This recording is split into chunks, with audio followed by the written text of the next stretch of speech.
It's time for Michigan Sports Talk Morning Show, broadcasting live all across the state of Michigan and Northwest Ohio. This is X's and Bros.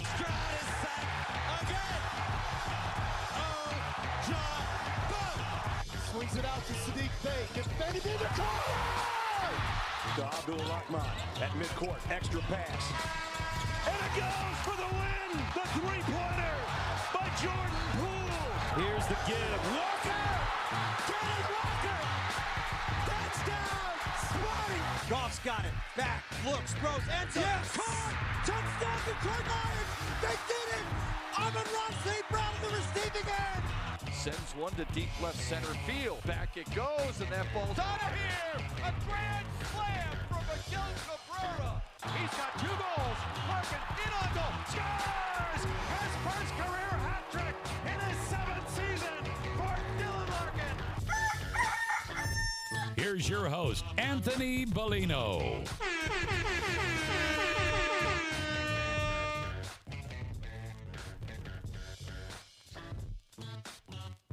Rise and shine, folks. Good Monday morning to you. It's the 3rd day of April 2023. We welcome you here to X's and Bros on the Michigan Sports and Network. Danny Galen, Ryan Elke, Anthony Bellino, all joining you. Thank you for joining us, no matter who you are, where you are, how you may be listening, all across the great state of Michigan and in Northwest Ohio as well. From Traverse City down to the Glass City, GR to the Motor City, we say good morning to you. We welcome you. We thank you. We appreciate you. And, of course, we encourage you. Join the program at any time. You can text the keyword sports radio. Send that to 21,000 sports radio to 21000. Meyer Supercenter guest line is 248-951-2176. 248-951-2176. We're on Twitter at XP Mornings, Facebook, X's and Bros, and, of course, good morning to our television audience as well, BCSN, and streaming live on the YouTube as well at Michigan Sports and Network.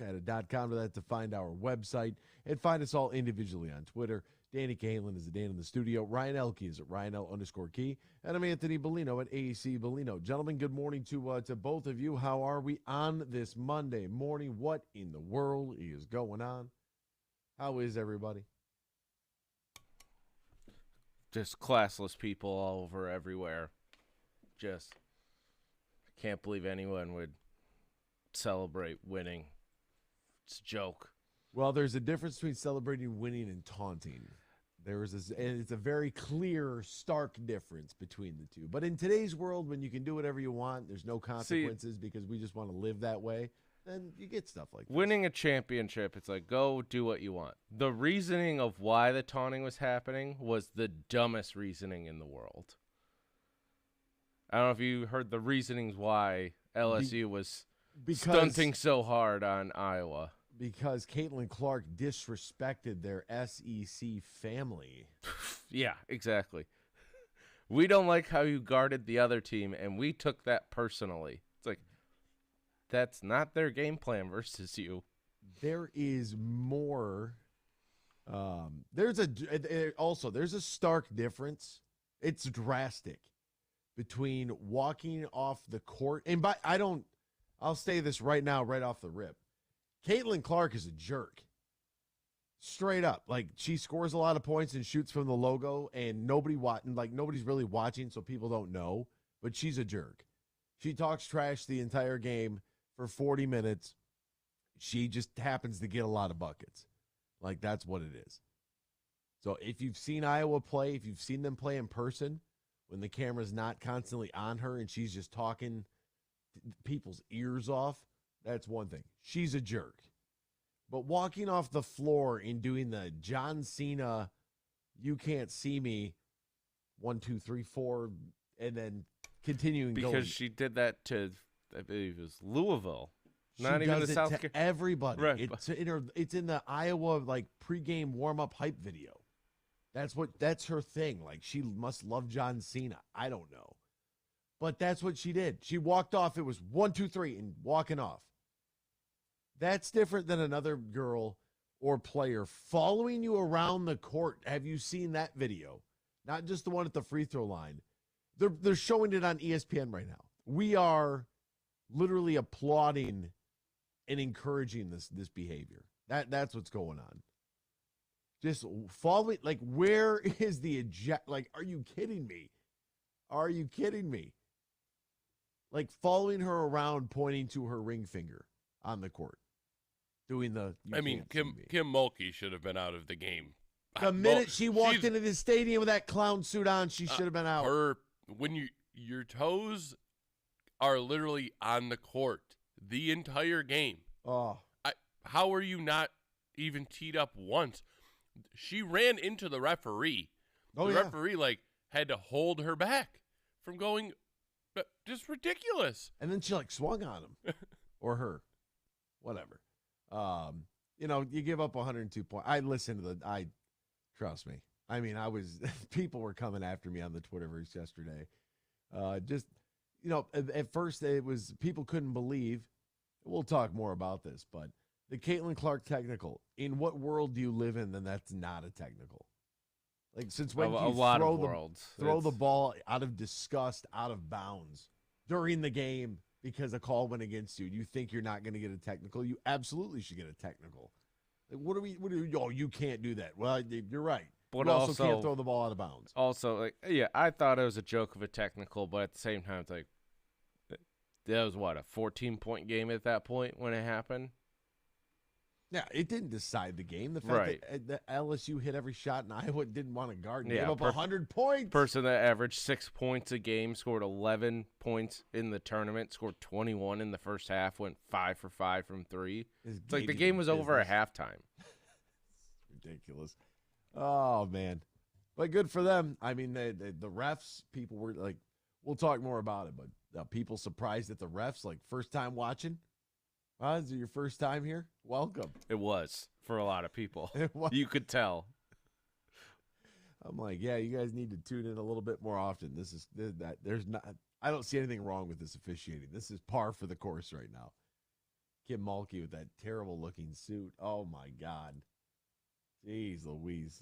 But you know what? Hey, they were on national television and they drew big ratings.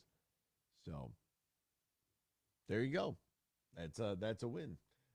We had plenty of sports to talk about today. We have an action-packed show. It feels like forever ago, but Hunter Dickinson entered the transfer portal. His name is in the portal. Anthony Broome will join us on that at 8:35 this morning. Plus the University of Michigan spring game. Got a really interesting story about that and how we ended up where we were at. So, I mean, that's kind of fun. LaFraud James is back in business. Miraculously, the fastest healing ever, according to doctors, of a torn tendon in his foot.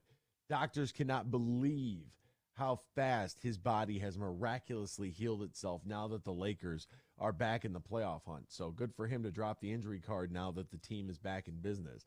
When will the Tigers, forget trying to win a game, when are the Tigers ever going to have a lead in a game? That's what I want to know. New question. You know what? They try to tell me. When are they going to have some base runners? I can teach them how to lean into one. I've done it a few times. Get your elbow out there, kid. Damian Easley style. Hey, look, I tried to say 100 losses. People are like, oh, you're such a pessimist. You don't believe, blah, blah, blah. You're right. It might be 110. You're damn right. I'm trying to tell you, at what point are you going to look at this roster and be like, that guy right there could go play for the Dodgers and start today? Who is it? Who you got? Please let me know. Please let me know who that person is going to be and why you believe that therefore the Tigers won't win 100, won't lose 100 games. Come on. The Pistons continued to stink last night. The Orlando Magic gave them the absolute business. That was fine. It was on the road, whatever. You're going to have those things. Dylan Larkin had a hat trick. We got a lot to get to. It's going to be a very busy day here. Very, very interested to get your guys' takes and thoughts and opinions on things. I just saw one tweet from Jason Clark that said, what did it just say? It said something along the lines of, apparently you haven't been listening. Oh, it said, wait, the Tigers aren't good. I guess you haven't been listening to Bellino. They have hope. When did I ever say that? When did I ever say that? All I've been talking about is triple-digit losses. We're going to have our NBA and MLB team both with number 1 picks this year. That's crazy. All right, we'll step aside when we return. Dylan Larkin with a hat trick last night. Let's talk about it next year. X's and Bros, Michigan Sports Network. Imagine this, winning big at Soaring Eagle. Spin the money wheel and win up to $100,000 cash. Every Saturday in April from 5 to 11 p.m. One winner each hour will spin for the win and take home up to $100,000. Whirl in for $100,000 money wheel. Only at Soaring Eagle Casino and Resort. Your getaway reimagined. Visit SoaringEagleCasino.com for complete rules and details. From the biggest of big games to the littlest of the little. There you go! Go! No, first base! Go, run! Whenever you shop Meijer, you help support hundreds of local sports teams across the Midwest.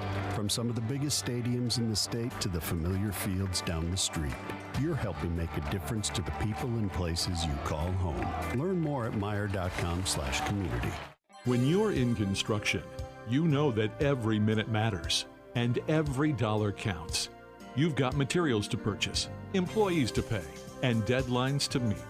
What you don't have is time to worry about your accounting, taxes, or ways to grow your business. That's where we come in. We're Bean Garter.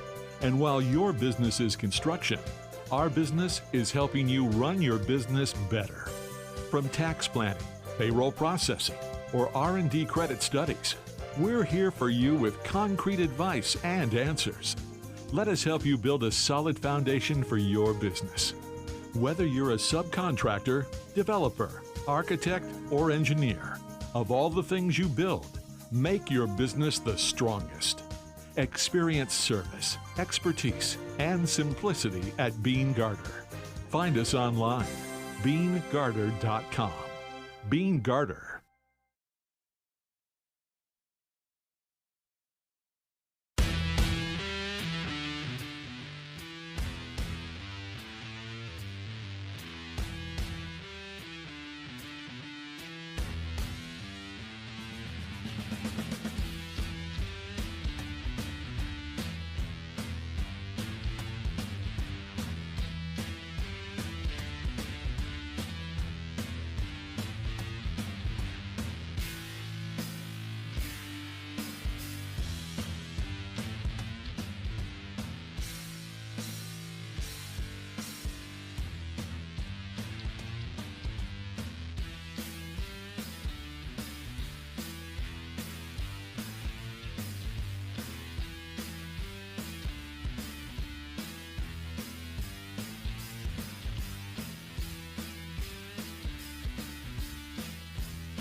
Share your thoughts all morning long on the Meyer Guest Line. Call 248-951-2176. That's 248-951-2176. Now, back to Danny, Ryan, and AB.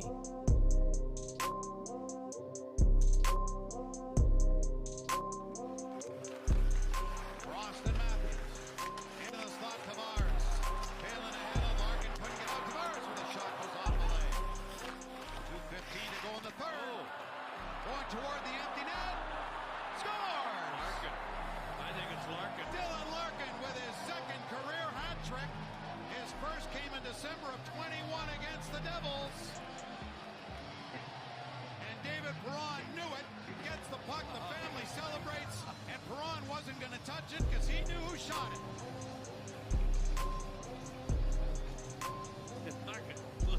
Kevin Larkin couldn't be happier. He's saluting everybody. And there's Nana. How do you follow that up? Holy mackerel. That's so great. I mean, the Larkin family there, Toronto fans congratulating them on their way out of the building. Like, I mean, that's just fabulous. Look at that. God bless them last night. The Red Wings showing a glimpse of hope last night, which is nice. Big 5-2 winner over the Toronto Maple Leafs. It's amazing what can happen when you get out to a good start and you're the team that is up 3-1 at the end of the first period and not the team that is down at 3-1. I also want to give a big round of applause to a man who has had a very difficult season this year. Just has not quite lived up to expectations at all. Neither ours, the fans, or his own. I know definitely not the front office's expectations of him. But how about Nedeljkovic last night? Faced 45 shots. Made 43 saves, and they were good. They were good too, which is, I mean, it's pretty incredible when you start to, add up exactly what was going on. Ned was great in that game last night. He was great. The save that he made there at the end that kind of sprung the Wings for the empty netter. I mean, my goodness, Detroit was outshot 45-24. In last night's game against Toronto. They were killing them in the faceoff circle, 38-21. I mean, to be honest with you, outside of the score, Toronto played really well. And it's one of those things where if you were able to actually convert, I'm a huge believer of throw the puck at the net. Like if you have an open shot, and no, I do not mean, at the point where you're getting the puck on the power play and you make an extra pass and people are screaming, shoot it! Right? No, not that. But when you are open, let it rip. Because good things happen when the puck is going at the net. And if you get a lucky bounce or if you find the back of the net on one of them, great. Like that's wonderful. But it's amazing how much different a game can be when you are the team that is up 3-1 at the end of the first period instead of the team that is being down 3-1 at the end of the first period. And, yeah, but we saw the other day that doesn't matter. The Red Wings were up 3-0. Oh, they can blow a lead. They ended up winning that game, but it was 4-4 at one point. Yeah, no, they have shown that they can blow a lead with the best of them. They've also shown that they can get outscored in the first period with the best of them. So for me, yes, it's just better to have the lead at the end of the first period. You go into the break tied, or you go in the break up. You try to get to the next period. Like I said, tied or up, you feel pretty good about what you did in the last period. And they tie the season series with back-to-back wins here against the Leafs, one at home back in January, and then this one on the road in Toronto. But tied the season series with the Toronto Maple Leafs at 2-2. So that's I guess that's kind of something fun. Also, don't know if you saw this, don't know if you knew this or not. If you watch the broadcast, I'm sure you're well aware, but maybe you're not. Marco Kasper, the number 8 overall pick in last year's draft, made his NHL debut last night with Toronto. He's on the ice for 14 minutes, 59 seconds. He did record a shot. He turns 19 next weekend, so just 18 years old, playing with the big boys. Joined the team Friday, which was big news following the completion of the season with Rögle BK of the Swedish Hockey League. He played 52 regular season games this year, tallied 8 goals and 23 points. He added 3 assists in 9 games in the postseason. So not exactly, crazy numbers. Okay, but tell me how the number 1 draft pick for one of the best teams in hockey can be on the team after 1 year. One of the best teams in the league that should have a full roster, but we don't get our guys for 4 or 5 years. Tell me how that makes sense. Is the individual player, is he ready? I mean, Marco Kasper's here. It's not like he was going to come. He was, and who knows, but 23 points in the Swedish Hockey League over 52 games. That's not exactly point per game numbers. That's not like knock your socks off. But, could he have contributed early? I don't know. We're asking an 18-year-old to go play grown man's hockey. Like, it's a little bit different. That's very true. But the only good thing is that we see guys play. I know basketball is not the same. I mean, hockey's, you're getting hit, close but hockey's is football and basketball combined. You have the physicality of football. You have the up and down transition, the pacing of basketball. If a guy is able to play at 18, like he's able to play at 18, sometimes we take a little bit more time with whatever league they're in. But the good part is that it's not like he's playing scrubs overseas. Like if you play in the DEL, if you're playing the Swedish Hockey League, if you're playing in, Czech Republic or Czechia or whatever they call themselves now, like those are professional leagues. Like they're playing against grown men over there too. But this is the NHL. Like this is just a little bit different than most. So the fact that he's overall ready, I think that's a great sign for next season. Fantastic, because we're going to need everybody we got. We're going to need all hands on deck, everyone available. But it does seem like some other teams have drafted guys, and they have been immediate, like right out of training camp, the 36-hour training camp that they have. They make the roster. They're out and about. I don't know how they are able to do that. Like, I know drive all the way to Traverse City for one night and come back? Not to play hockey and not have, they clearly are conditioning for months and months before that, but to just do that and jump into the season is hilarious. Yeah, it's a lot, and it's a very, very quick training camp. Good for Dylan Larkin. I feel like I saw some things yesterday. I wasn't sure if they were like aimed at me or not. Dylan Larkin with the hat trick. That is very, very exciting. Maybe they want you to put it in the open now. The second hat trick. Oh, wow. Maybe. 76 points though is pretty. That's 31 goals. Right? A career best marks for him. Congratulations. Think about that. 76 points. Pretty incredible.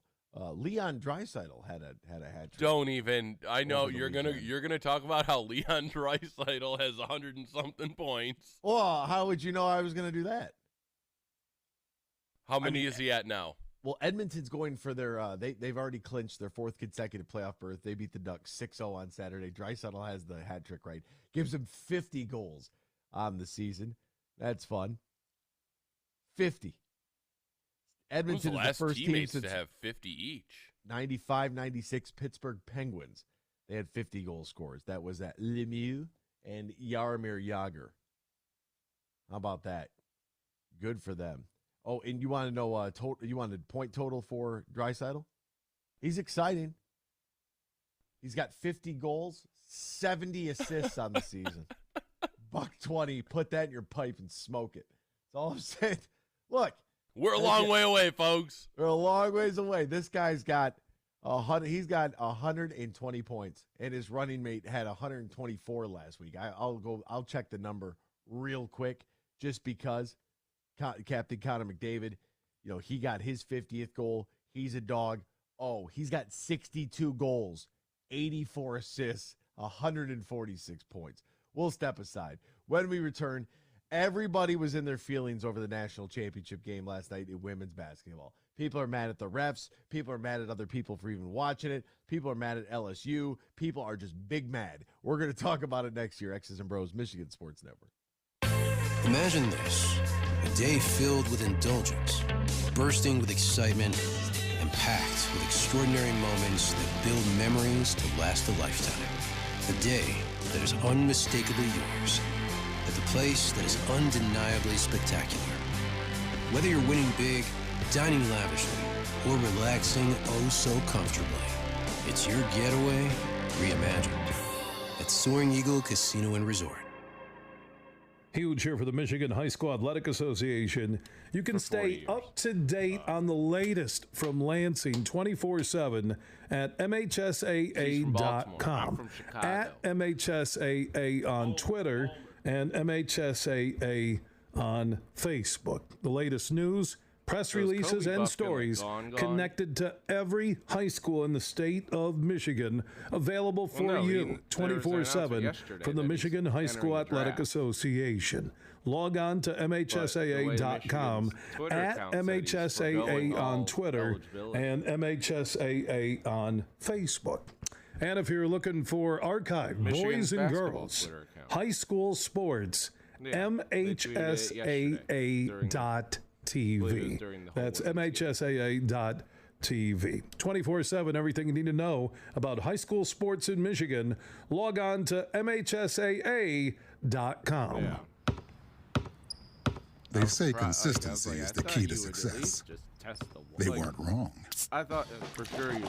So how about grabbing a beer that's consistently smooth, consistently refreshing, and consistently light? You might just find that the road to success can be pretty enjoyable.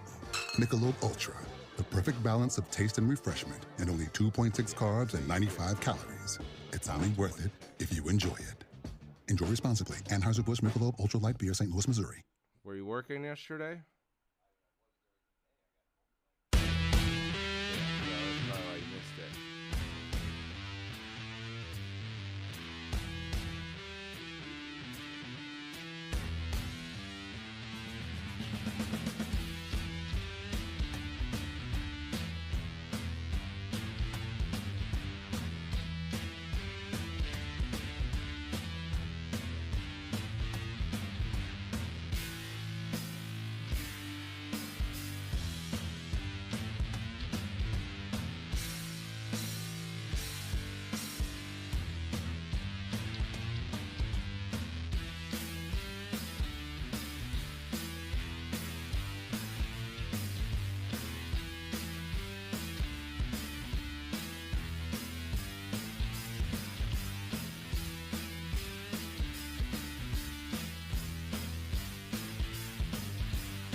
You should join LSU.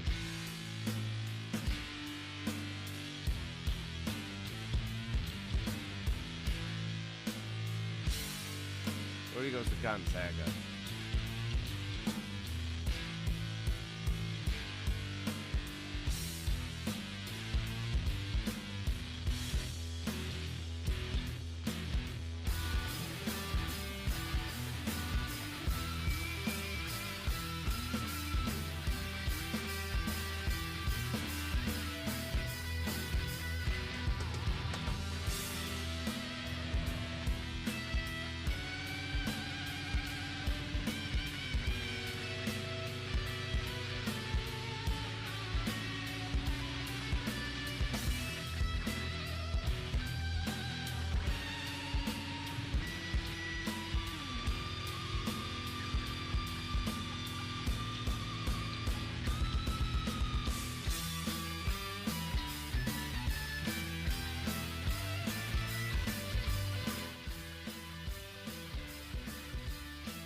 From Traverse City to the Glass City, GR to the Motor City, you're listening to X's and Bros on the Michigan Sports Network. Welcome back here to X's and Bros, Michigan Sports Network. Folks, nobody's having more fun than us. I'm telling you, nobody. Who's got it better than us? Nobody. Man, I love this job. Sometimes our in commercial conversation is the best. I just want to bring this up real quick. Out of all things that might be controversial, that might be a conspiracy, Dan believes the moon landing might be number one in the power rankings. Which I'm not laughing at the fact that you think that the moon landing was fake, because I think that there is reason to believe, and I think that when NASA goes back up there with our orange jumpsuits now, we went black and orange, we look like the Jolly Pumpkins going up there. If they go up there and it doesn't look like damn near identical to what we saw the first go around, I think we're going to raise a lot of suspicions over a potential set that was built to trick the Soviets into believing that we had made it to the moon. Because it's suspicious that we went there and we haven't gone back. I will agree with that. Not just gone back. Not just gone back. We have done literally nothing even close, nothing near as much as exploring of a different place as we did 50 years ago. We could have 100% gotten to another planet by now. I mean, obviously we can't. Mars. Again, if we did it 50 years ago, we could have physically gotten a human being to Mars by now. Come on. One of the most fun things to think about is that when you're leaving your house today and you put your phone in your pocket, your phone has more technology in it in your pocket than what was being used to send Neil Armstrong and the gang buzz up there all those years ago. There is plenty of reason to be skeptical. There is. There's plenty of reason. I'm not going to debate that one bit. There is a reason conspiracy theories exist. That's because we were constantly lied to all of the time about everything. Eventually, some of these classified documents got to be declassified. So we should know about the moon landing here in the next 20 years? I know that the CIA did come up with a plan. I forget the name of it. They wanted to nuke the moon. So just a thought like that. They actually thought about what if we hit the moon with a nuclear missile and disrupted the tides on Earth. It's like that probably would have been a bad idea. But there's plenty of bad ideas floating around. But there's plenty of reasons to be skeptical as well. With the amount of lying that goes on a regular basis, there's a reason why conspiracy theories exist. And yeah, so if you don't like the moon landing, sure. All right, no conspiracy here. LSU beat Iowa for the women's basketball national championship, and everybody is upset. Now, we're going to get the men's game at 9:20 tonight between San Diego State and UConn, which is going to be absolutely electric. We're going to talk about the Final Four a little bit later on. But, wow, San Diego State, buzzer beater, UConn, just swinging Thor's hammer all tournament. It's awesome. Now, on the women's side of things, I was a little surprised that over the course of the entirety of last week, all we saw on the, quote, worldwide leader of things that we're interested in, or worldwide leader in properties that we carry, a.k.a. the four-letter network, they didn't have anything on the men's side. It was all, but they have the rights to the women's tournament, so they're pushing the women's tournament. Good crowd. I'm sure the ratings are going to be up, so everyone can talk about it on the internet. That's great. Did I tune in? Yes. Have I seen Iowa play before? Yes. Multiple times in person. I know exactly what Caitlin Clark is painted to be like. Oh, she's just so good. Caitlin Clark is a jerk. Straight up. I watched her talk to Michigan for 40 straight minutes. Now, it didn't help that she had like 43 points in the game. But all she does is yap. Yep. That mouth runs like a lawnmower. Minute that game starts, she's and look, call me old. It's fine. I don't just play the game. Just play. Shut up about it. Because this is what happens. Your team gives up 102 points in the national championship. How about instead of all the complaining about everything else, all these officials, let's your team gave up 102 points in the national championship game. You didn't deserve to win. No one's even talking about that. You gave up 100. Play some defense. Defend somebody. Goodness gracious. And then there was the fact that during the game, Iowa's down. A foul is called against them. The ball is bouncing towards the little huddle because, in college basketball, everybody's got to huddle up all the time and talk about how they like their breath and their BO and whatnot. The ball comes bouncing towards Caitlin Clark. She grabs the ball and backhands it like an underhand highlight toss, throws it out of bounds in disgust. In what world are we living in that's not a technical foul? Internet people. Call goes against you. Pro basketball, men's basketball. No, you're getting teched for sure. Luka got teched the other day for looking at the ref wrong. Like, you're going to get teched if you throw the ball. Did the money sign at the referee. And that's, if you throw the ball out of bounds, you're going to get a tech. You're throwing it nowhere near the ref. If a ref was over there, if there's an official and you flip it in that direction, they'll give you the benefit of the doubt. If there's nobody standing over there and you throw it in disgust, you shouldn't behave like that. That's what it comes down to.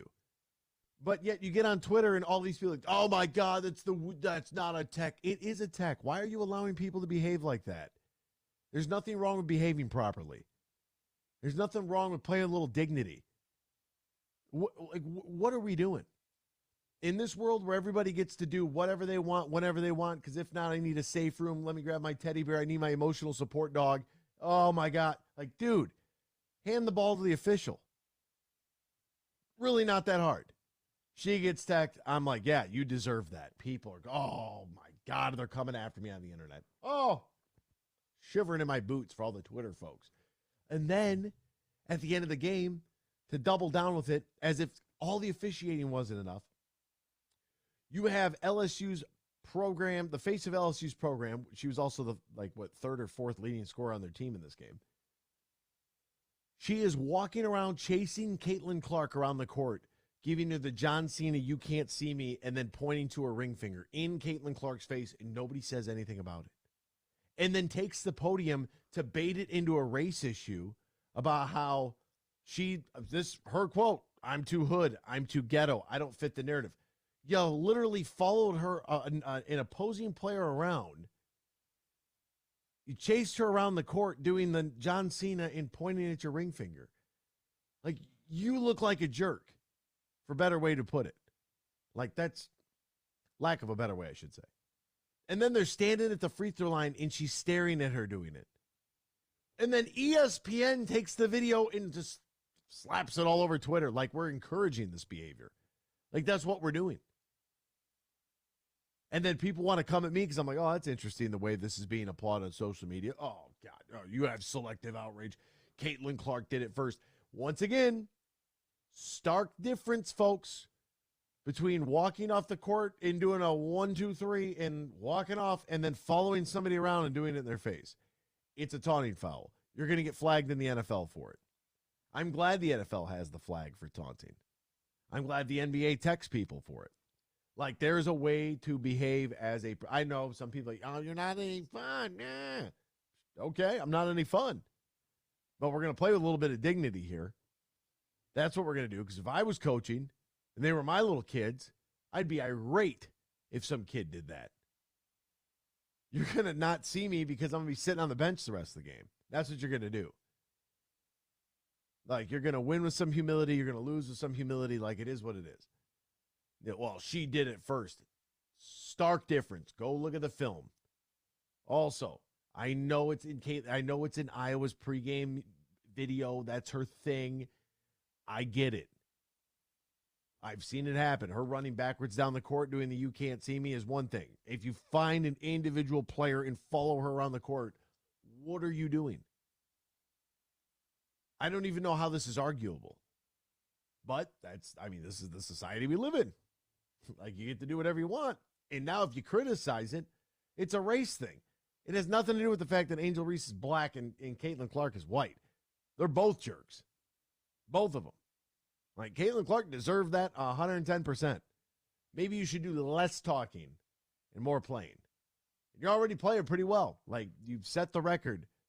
I don't think she won most outstanding player for the tournament. I don't know how she didn't win, considering she set the NCAA record for points and assists and three-pointers made in the tournament, but they lost the final game.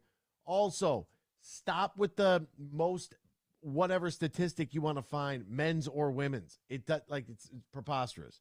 Stop saying that. You can literally just say this player has the most points in NCAA women's basketball tournament history. You don't have to say men's or women's because they don't play in the same league. Also, this is the first time in a decade a number 1 seed hasn't won the women's title. Thank you. Like, you're not going to, how am I going to say this so it's not overly offensive? Here, while you think of that, I'll provide a fun stat. Caitlin Clark in this tournament scored more points than Iowa football did all season. Say you swear. Do the math. I don't do math. I don't do math before 7 o'clock on a Monday. You know this. This nonstop, this is the best, men's or women's. They don't play in the same league. They don't. So it doesn't matter if Ichiro had 20,000 hits in Japanese baseball. You have to do it in Major League Baseball. And then when you get to Major League Baseball, that clock starts over because you're in a different league. So stop trying to combine it. If I see one more of those statistics, I'm going to flip out. You're playing in different leagues. When somebody can touch the rim, call me. Until then, you don't have any 7-footers guarding the paint. I'm sorry. It's a much different game. I watched it, though, last night. I enjoyed it. Good for them, and it's going to get a lot of coverage. It's going to be talked about a lot. People are brand new to the sport. If they think that the officiating was atrocious, I welcome you to come watch the 23-24 season. Let's hang out. Let's see a foul fest that includes 40+ fouls called combined between the teams. And let's watch it together. Because that's one of the things I tweeted last night. Like, a lot of you must be new here to watching this game right now, because this is, we had 18 and 19 fouls. They didn't even hit 40 fouls. You thought that was bad? You thought that was bad? I encourage you to watch the regular season next year. In fact, I'll give you a list of games you can come hang out with me at. I got people telling me I own a scouting service. I do this. You should never even think about basketball again. Well, look, if you play with that kind of attitude, that's a technical foul. And it is what it is. We're not going to behave like that. But if your kid runs around the grocery store and does whatever they want, sits on the bread and cries and opens up snacks because you have no control over, being a parent, that's the kid that's who they grow up to be. So good luck. I wish you the best. A little discipline here. Never hurt anybody. Good for the women's tournament, though. It'll be talked about. It'll be talked about a lot. You guys have anything else you'd like to close with here on the women's basketball natty? Yeah, I'm in the same boat as you, Anthony. Like, everybody was just complaining about the officiating, and I get it. Like, it stinks when, it's. I don't think it was the amount of calls, Anthony. I think it maybe was the fouls that were being called. I did not see the first half, which seemed like everybody was complaining about the first half. But yeah, like you said, when you give up 100 points, that's on you in women's basketball. And look, I'm not up for, I think Kim Mulkey's behavior on the sideline is embarrassing. It's embarrassing. And trust me, there are plenty of men's coaches that act very, very similar. Very, very similar. Yeah, but the men's coaches aren't wearing 5 million sequins so you can see them from a quarter mile away. Yeah, don't come out here looking like a construction cone on the sidelines and say, well, why are people talking about me? Like, you did this yourself. Like, you did this to yourself. Yeah, and let's not talk about just how she's just an awful person. Yeah, what's the beef here? Because she didn't say anything when Brittany Griner got locked up? Oh, no, it starts way before when she was at Baylor and people were yelling about Br0's, needing to be fired and everything. And she said, well, I hope Baylor fans punch every Art Br0's critic in the face for coming after him. Just, 60-plus sexual assault allegations and letting that team run rampant throughout the town. It's like, how dare you criticize the football coach? Yeah, no, that was a lack of institutional control by definition. Yeah. All right, I did see. That's fair. That's why she's a terrible person. I saw people on the internet was like, she didn't say anything about Brittany Griner. She wouldn't even stand up for the own players she coached. I was like, maybe she saw the details of the trade and said this is bad. It's a bad deal. Well, it was well before the trade happened. She declined to make comments about Brittany Griner. Probably know some Russian nationals. Here's a comment for you. Look at this. This trade. We're going to give up the Merchant of Death for Brittany Griner that might be the only trade in world history that is worse than what we got in return for Verlander. Just saying. Every other GM, I don't really have to defend. I don't. Steve Yzerman has done plenty as a player and plenty as a general manager already. He's had plenty of success. I don't really have to defend that. Troy Weaver, trust me, I've thrown out the question mark. Like, will Killian Hayes be on this team next year? What the hell are we doing? That first draft looking real bad right now. Real bad. Sadiq Bey no longer on the squad. Killian's just a guy. Beef Stew's just a guy. You know what I'm saying? Like, it's not looking great. Not looking great. Brad Holmes, guy can walk on water right now. And then you have Scott Harris, who did nothing in the offseason after, 7 years of incompetency from the GM. So I don't know. I don't feel like I have to defend any of them. I think their credentials would speak for themselves. But maybe Kim Mulkey was putting on her GM hat. And she's like, it's a bad deal. That's a bad deal. All right, coming up in hour number 2, we'll get to the Detroit Pistons. They continue to stink. Prior to the season, I asked you all a question, and people laughed at me. They said I was negative. Blase. I am Mr. This team's going to win. This team's going to lose triple digits. And for whatever reason, people are like, oh, you don't have this, you don't have that. Did they listen to the Peaches interview? And because I tried to be positive with the guy who's got to sit there and watch this stuff every day of the week, like maybe we were just trying to have some fun. Maybe that's what it was. But not will the Tigers win. When will the Tigers get a lead?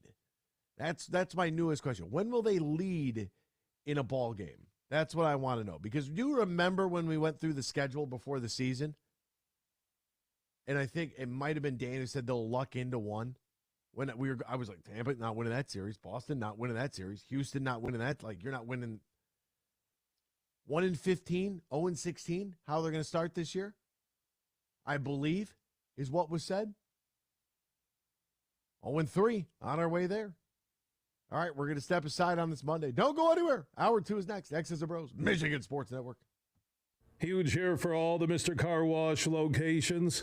I think there's close to 30 across the Huge Radio Network. For the one close to you, go to MrCarWash.com, and there you can join their Unlimited Wash Club. Now, this is a quick and convenient way to keep your car shining all the time. It's everything you love about getting your car washed in a simple, easy-to-use, affordable plan. As an Unlimited Wash Club member, you will enjoy all the benefits of washing as often as you like, no long-term contract, convenient monthly billing, and now you can be rest assured with a contactless visit. So go to MrCarWash.com right now, sign up for their Unlimited Wash Club Pass, and that means you can get your car washed at any Mr. Car Wash location across the Huge Radio Network or anywhere in America. And for the location close to you across the Huge Radio Network, you can also log on to MrCarWash.com. We might have just come out with our most refreshing Michelob Ultra Organic Seltzer yet. It's called the Essential Collection. It's made with coconut water and real fruit juice, so it's always going to have a real refreshing fruit taste. Can refreshing get any more refreshing? Yep, it can, and it just did. Michelob Ultra Organic Seltzer, made with coconut water and real fruit juice for a superior taste. It's only worth it if you enjoy it. Enjoy responsibly. Anheuser-Busch Michelob Ultra Organic Seltzer, IRC Beer, St. Louis, Missouri.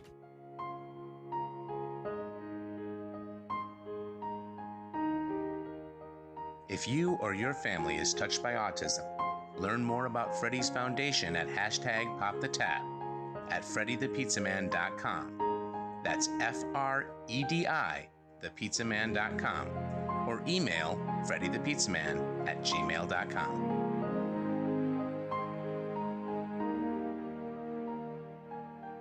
From planting a simple seed to managing a global food supply, growing, processing, and distributing food is the backbone of America. You deal with food safety and labor issues, cost control, and not to mention Mother Nature. But do you have time to explore research development and biotechnical tax credits? Properly administer payroll for temporary employees. Ensure that you're operating at your most profitable? That's where we come in. We're Bean Garter. And while your business is America's food supply, our business is helping you run your business better. We'll assist with tax credits, assess your processes and controls, and so much more. And while we may not be able to help you plant your crops, we can help you realize a rich financial harvest. From the family farm to worldwide distribution of all the things you grow, grow your business better. Experience service, expertise, and simplicity at Bean Garter. Find us online, beangarter.com. Bean Garter.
Good morning, everyone. It's time for Michigan Sports Talk Morning Show, broadcasting live all across the state of Michigan and Northwest Ohio. This is X's and Bros. How are you?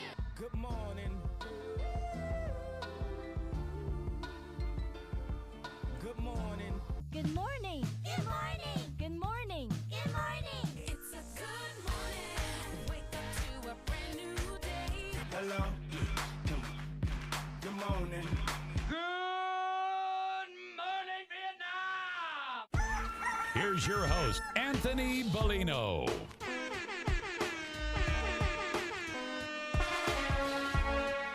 Rise and shine, folks. Welcome back here. Hour number 2 on this Monday, the 3rd day of April. It's my sister's birthday today, 2023. So happy birthday to my sis.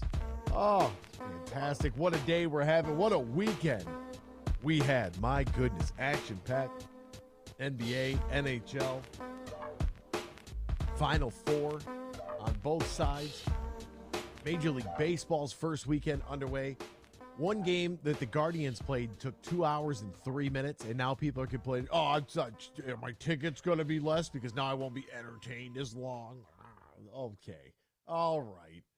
Sure, pal. Whatever you want to do. We welcome you back. Great to have you with us. You can text us. Use the keyword sports radio. Send that to 21,000. Then once you do that one time, you can text us anytime with any of your thoughts.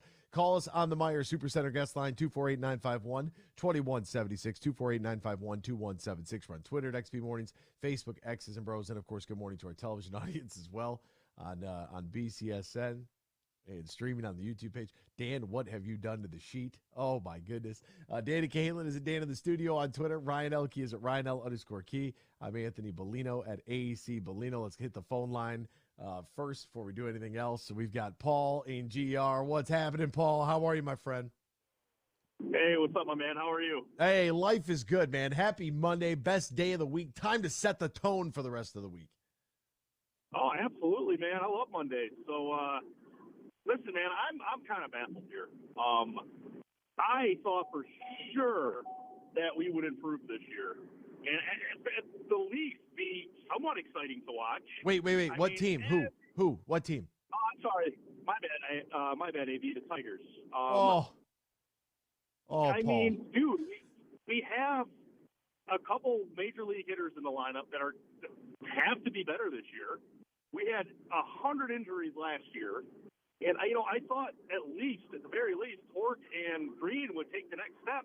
Like, what am I missing here? Like, why are they still this bad? Well, we're only 3 games in. So we got, 158 more to play. 159 more. My math is bad on a Monday. And you have Javier Baez, who in 10 at-bats is hitting 100. You have Miguel Cabrera in 10 at-bats hitting 200. Spencer Torkelson is hitting 091, and Riley Green's hitting 182. It's very early on. 30 strikeouts as a squad right now in 3 games. That's way too high of a number. And look, I think the key part is we have a couple of major league hitters, so we think we have a couple of major league hitters in the lineup. But I mean, most nights you're going to see teams that have way more than a couple in their lineup. We're just not very good. I know that's such a cop-out, but, man, and Dan was telling me, they're going to luck into one of these things, in one of these victories. I don't know where they're going to do it. Paul, I'm being dead serious when I say 2-3 weeks ago, we looked at the schedule, and I said Tampa Bay, 3 losses, Houston, 3 losses, Boston, 3 losses, Toronto, 3. We might not win a game until April 14th, maybe, and that's the Giants, and I can't guarantee anything there, but that's when you're like, okay, out of 15 games, they're bound to win one of them. So you think. I don't know. We just need a lead. Boston is bad.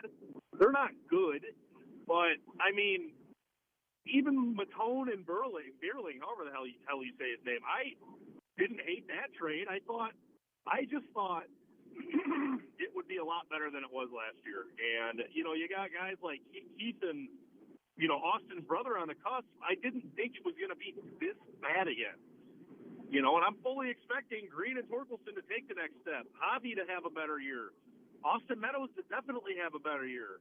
The starting pitching is not that bad. Like, I don't know, man. Did Al Avila really screw this thing up and set us back another decade? Oh, my God. Wait till you hear the take Ryan's got. I don't know if I want to spill the beans early, if we're going to save this for Twitter and then tackle it the next day. But, Ryan, you want to give him a sneak peek? It's your thought, so I'll let you pull it out there, because Ryan said something that I was like, oh, my God, hold on to your butts, folks. Yeah, I think Spencer Torkelson is the next Killian Hayes. Or he already is Killian Hayes. Bing bong. What if that pick doesn't work out? What if he turns in to be Killian, just a guy? And not the guy. Not the guy. That is, like, that. You're talking about Tigers fans, like. Same types of fans on Twitter, Killian and Torkelson fans. The guy can do no wrong. His exit velo is amazing. How dare you criticize Spencer Torkelson? He hit a ball 102 miles per hour right at a shortstop. You can't criticize. I don't care about exit velo if it doesn't work out to be a hit. What do I care about how hard you hit the ball? This guy hits the ball so hard to the second baseman every time. It's unbelievable. Well, there's no stat for that. It doesn't. You're not on base, right? And I think that on base percentage is actually more important than average. Because, I mean, are you able to draw a walk? Are you able to get on base at all? You know what I'm saying? Are you willing to take pitches? Are you willing to take one to the ribs? Like, I don't know. I am. This is where I expected them to be 0-3. It's not when they win a game, Paul. When will they have a lead in a game? Yeah, that's a good point. And, Torkelson was the consensus number 1 overall pick that year. Anybody would have taken him there. But it just sucks. I mean, would he be having better results with a different team? Now that's a good question. Because, I mean, from a development standpoint, where are we? Is it that bad, or was it that bad before Scott Harris basically went into the front office with a paintball gun, like Ari Gold, and started taking people out and saying, "You're gone, you're gone, you're gone." I mean, is his confidence already shaken? And he's still young. He's still got all the talent in the world. But let's say a good team like, I don't know, a good team at developing players like Tampa Bay would have taken him. Would he be, setting the world on fire right now in Tampa Bay? Paul, did you have an opportunity to hear Andy Dirks when he was on with us last week? No. What did he say? Okay, so I asked him, and I said, look, with Torque, here he comes. He's coming in as the 1-1. And there's a lot of expectation. He makes his way up to the major leagues, and he has a really rough season in his first go-around. Now, mind you, and I know that some people will be like, well, everybody else has gone through this too. I understand that. But for Torkelson being a first-round number 1 overall pick, and you lose out on an entire season of development when the 2020 COVID year happened, you're already going to be behind. So I brought this up to Andy Dirks. I said, what would be your advice to him? And his simple 2 words. Chill out. He's like, power hitters, especially when they're young, they need to be able to chill out when they are at the plate. They have to be able to realize that you don't have to hit 25 or 30 home runs in your first and second season. What you need to do is work on getting on base. I mean, it's a fabulous interview. We're going to try to do more with Dirks throughout the year. Because I mean, you could just tell he was excited to, 1, he was excited about the season, but 2, he was excited to talk about the team, which I think is great. But yeah, I think that there is a massive amount of expectation on him, and every time he goes to the plate, if you're gripping that bat that hard, thinking I got to send every pitch over the wall, that's a bad combination. No, I'm with you, man. I'm not ready to give up on him yet, or Riley Green yet. I still think him, Keith, Meadows, and Torque, I think they can still be the foundation of this team, but it's just a matter of when. I feel I do really think he feels the weight of the world on his shoulders. And, I mean, he saw it in college. I mean, the kid has raw talent. He tore up single A. It tore up double A.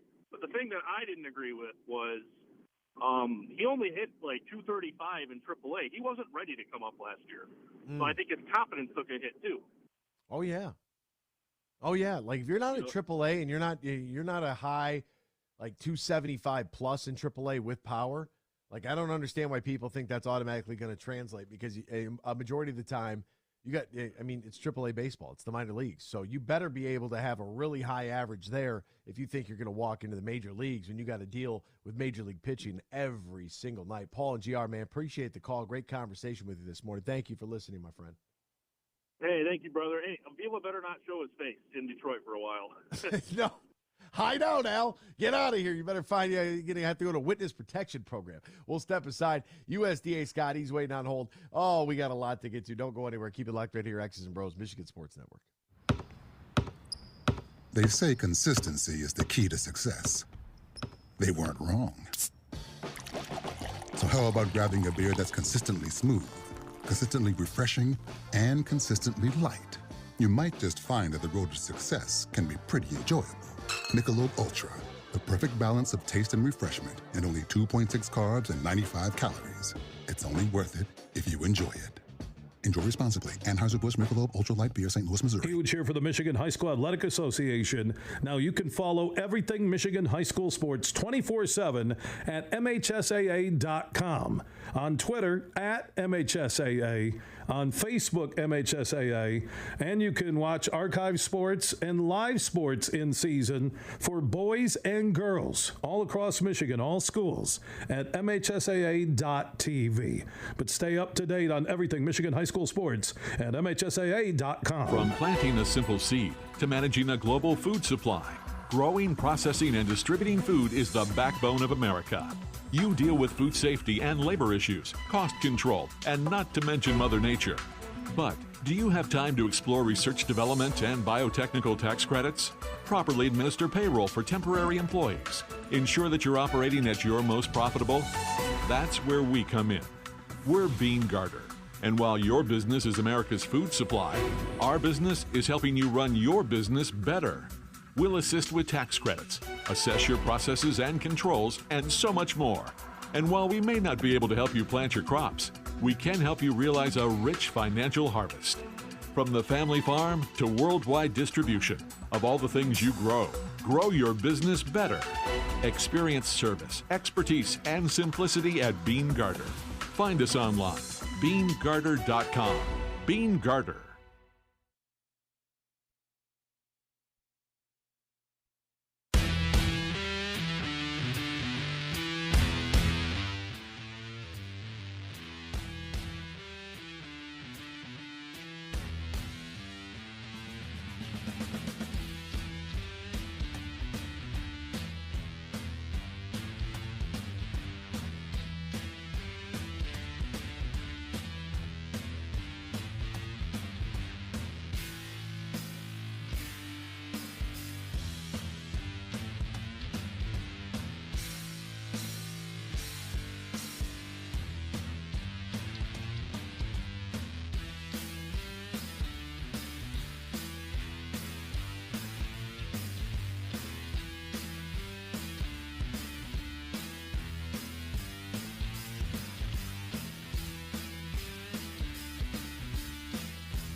Share your thoughts all morning long on the Meyer guest line. Call 248-951-2176. That's 248-951-2176. Now, back to Danny, Ryan, and AB. Welcome back here to X's and Bros, Michigan Sports Network. Great to have you riding along with us, no matter who you are, where you are, how you may be listening, all across the great state of Michigan and in Northwest Ohio as well. From Traverse City down to the Glass City, GR to the Motor City. We say good morning to you. We welcome you. We thank you. We appreciate you. Very, very busy day here on this Monday. Of course, we encourage you. Text the keyword sports radio, send that to 21,000, or give us a dial on the Meyer Supercenter guest line, 248-951-2176. All right, folks, it is hour 2. It is segment 2, which means it's time for... All right, this is great because I think we already had a very, very similar question to this, but let's take it way back to one of our famous years in Lions history. I mean, where else would we get all these trivia questions from except for one season that was ultra successful and just so much to write home about? Anybody have an idea? Take a shot at what year this is. 2020. All right, so turn the clocks back 3 years to that exciting, riveting COVID season where it was just me and Dan Miller and Uncle Lomas in the building for home and away games.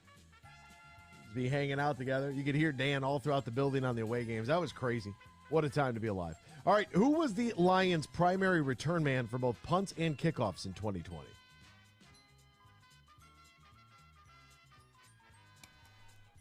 Agnew. Bing bong. These guys are incredible, folks. They are incredible. Unstoppable. Double check. I was like, was he that year, or was it the one of the weird years where we were just grabbing whatever seventh receiver to do both? Oh man, that was good choice. Good choice. You're not even letting Dan breathe either. Dan laid it up for me. He's like, you got it. It could have been. I believe Miles Killebrew was getting some right around that time too. Indeed. All right, so let's get to USDA Scott. He is on hold. Good morning, Scott. Good morning. Hey. How are you? Hey, good morning. Good. Hey, and I'll preface this. I don't mean to sound like get off my lawn, old guy. Either, no, go ahead. I appreciate. Look, old people, Scott, you're older than I am. Let me just reassure you that some of these people that are younger than you actually have it together. Old people are smarter. Older people are smarter. It's the way that it is.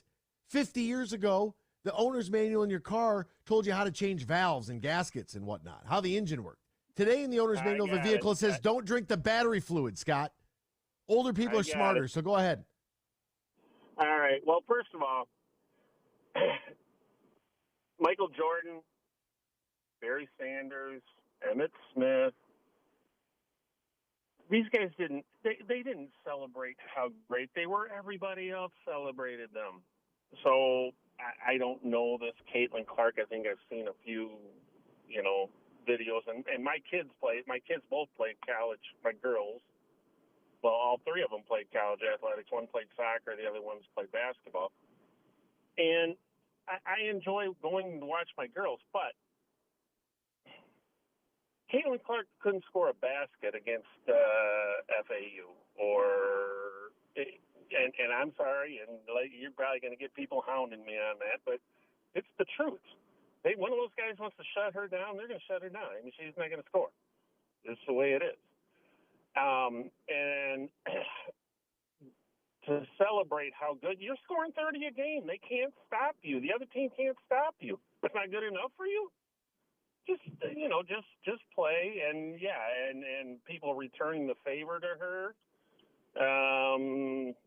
just petty, and that has nothing to do with white or black or anything, unless you're ESPN, and that's why I don't watch ESPN. When you guys are done at 9:00, it doesn't matter if I'm in town, out of town, whatever. I listen to music or something else, or I just didn't listen to anything. I used to listen to ESPN all day when I traveled, but you don't listen to Dan Patrick or The Herd with Colin Cowherd? Oh my God! Yeah, if I could, we don't have the Herd state network on my side of the state. Anyway, getting back to that and ESPN, They want you to watch this girls' sports, and they're so excited for you to watch the girls' sports, and we should watch the girls' sports and everything else like that. Well, then why, as a dude, you're Woman of the Year? Okay, and I'm done with you. I'm just done with you, and that's the thing. And it's the same with churches or businesses or anything else. I mean, the tech. Hey, hold on, let me go off for a second. The tech world has gotten rid of 44,000 employees already this year. Walmart is closing 27 stores worldwide, 16 in the United States. McDonald's and Burger King have now closed 36 stores, or are in the process of closing 36 stores in Michigan because they can't afford to pay kids $15 an hour to run a cash register. So the fact of it is, it's still 45, 50 and up that spend most of the money. And you've alienated us. You've alienated us with all this stuff. And it's going to take years to come back. And, I don't know what it takes. I rely on higher power to help with that and pray every day that it does. But you expect race relations to get better. I mean, I used to love watching Stuart Scott. He never talked about any of that stuff, ever. One of the best. I mean, I'm sure you guys can remember Stuart Scott. Oh yeah. I mean, he was Sports Center, and he never got into this stuff. Even if stuff was happening, he didn't get into it. Booyah! And it's stay in your lane, man. And with the Tigers, the expectation, they were going 0-3. Tampa has one of, if not the best starting pitching staff in the American League, if not overall. And they got lefties abound. And I'm down on what I saw this weekend too, especially the strikeouts. And but yeah, they're starting out tough. I mean, we had how many people, and please don't think I'm saying that the Tigers are the same as the Lions, but there was, we were 1-5, 1-6 at one time, and there was everybody up in arms about the Lions. And I'm not saying the Tigers are going to come back and have a great season. I'm just saying, let's take a pause for a while we're playing the Houstons and the Tampas and those folks of the world. Where do you want to take pause to? Do you want to take pause out to eat? Yeah. Our mascot pause? Is that what you want to do? Take a pause, he says. Where are we taking him? Tiger Stadium, if I can take pause out to eat, he and I can have a good time. Scott, man, I appreciate the call this morning. Thank you, my friend. See you guys. All righty. There he goes. I have a conspiracy. Was Jalen at the spring game reminding everyone when he said thank you to John Beeline for doing very good, but now it's time to take the program to the next level. Anthony needs to be the Michigan voice for all sports. He has some talent. AB looks at kids in the grocery store sitting on the bread as he looks at raccoons in set traps. If your kid sits on the bread at the grocery store, you better get your house in order. That's all I'm going to say. That's all I'm going to say. Tighten it up. If your kid walks into a public venue and thinks this is the Indy 500 or that this is like the little trampoline spot you take them to. Okay, what's that called? Where you jump up and down the trampolines? Trampolines everywhere. Sky Zone? Sky Zone. If your kid believes that any public place is a Sky Zone that's not named Sky Zone, hey, get your house in order. Might be a quick trip right back to the car. I'm going to take them outside. All right? Get off the bread. We'll step aside when we return. Tigers plus. I've been trying to get to the headlines. We haven't had a chance yet. We got two massive stories in Michigan basketball that I definitely want to get to. So we're going to do that and Tigers next here. X's and Bros, Michigan Sports Network. Godsmack, live and in your face. Friday, May 26th at Soaring Eagle Casino, plus Bad Wolves. And same show, same night, Bullet for My Valentine. Tickets start at $28, on sale now at the Soaring Eagle box office or etix.com. Party hard, rock harder. Godsmack, May 26th. Part of the Soaring Eagle Summer Outdoor Concert Series. They say consistency is the key to success. They weren't wrong. So how about grabbing a beer that's consistently smooth, consistently refreshing, and consistently light? You might just find that the road to success can be pretty enjoyable. Michelob Ultra, the perfect balance of taste and refreshment, and only 2.6 carbs and 95 calories. It's only worth it if you enjoy it. Enjoy responsibly. Anheuser-Busch Michelob Ultra Light Beer, St. Louis, Missouri. When you're in construction, you know that every minute matters and every dollar counts. You've got materials to purchase, employees to pay, and deadlines to meet. What you don't have is time to worry about your accounting, taxes, or ways to grow your business. That's where we come in. We're Bean Garter. And while your business is construction, our business is helping you run your business better.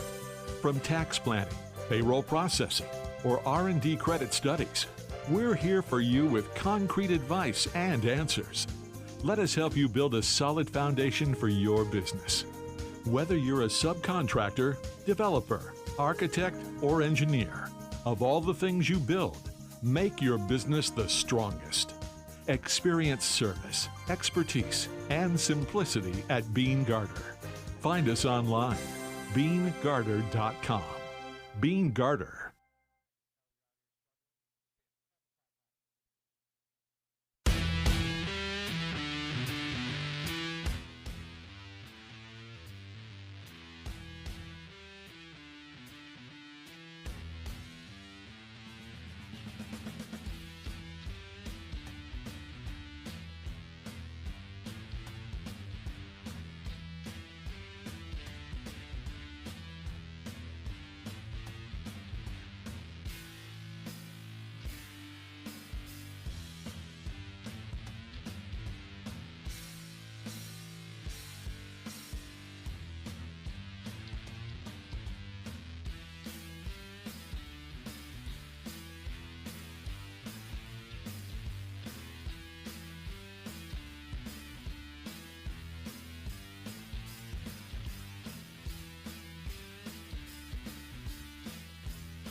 You're listening to X's and Bros on the Michigan Sports Network. Can't call in? Text us using the keyword sports radio and send it to 21000 or tweet us at XB Mornings. Now back to Danny Cahalan, Ryan Elke, and Anthony Bellino. Welcome back here to X's and Bros, Michigan Sports Network. A little quick research in the break behind this Burger King. I mean, how do they do all that advertising after closed stores? So the Burger King franchisee EYM King of Michigan is closing all 26 locations, citing a failure to come to terms with the fast food chain on a new deal. Maybe they should have collectively bargained that deal with Adam Silver. By the way, that also took place over the weekend. I'm trying to wrap my head around exactly what it is, and I don't want to jump off a cliff too early because I'm looking at it, not being able to read it all the way through, but just kind of like getting the Spark Notes version in one of the articles. I don't know. I don't know this in-season tournament thing. I don't know how it's going to work, but I'm not a fan of it right now. We'll see. Players being able to invest in NBA teams is strange, and WNBA teams. That's pretty interesting, so that they can profit off of the sale of the team. Like, I don't know. I don't. How were you? I mean, I understand it in the if we're talking shares, for example, if you work for Ford Motor Company, every check you get, you can tell them, I want to pay for this many shares, and they will take it out for that morning how much the shares are worth. Boom. I understand that, but you can get traded at any moment. You could not be on that team, and then you're still an investor in that team. Well, I mean, can you invest in a different team? Like, if I played for the Pistons, can I invest? Like, first off, I'm looking at franchises that might be up for sale, right? So, I mean, what franchise am I looking at? I don't know off the top of my head. The Charlotte Hornets, based on MJ's news, can I get some shares of the Hornets, because that's going to sell? He's going to sell his stake. So will I earn a I don't know how. I don't know. I don't understand it. So therefore, I don't want to comment too much. I don't know how the in-season tournament is going to work. I don't think that that's a great idea. Whatever. What if you invested in how I don't know if there still is. There used to be Barry Sanders number 20 pizza in Ford Field. Like, what if the players were making money? Like, what if there was, LeBron's taco stand? Well, he's got Blaze Pizza, but why?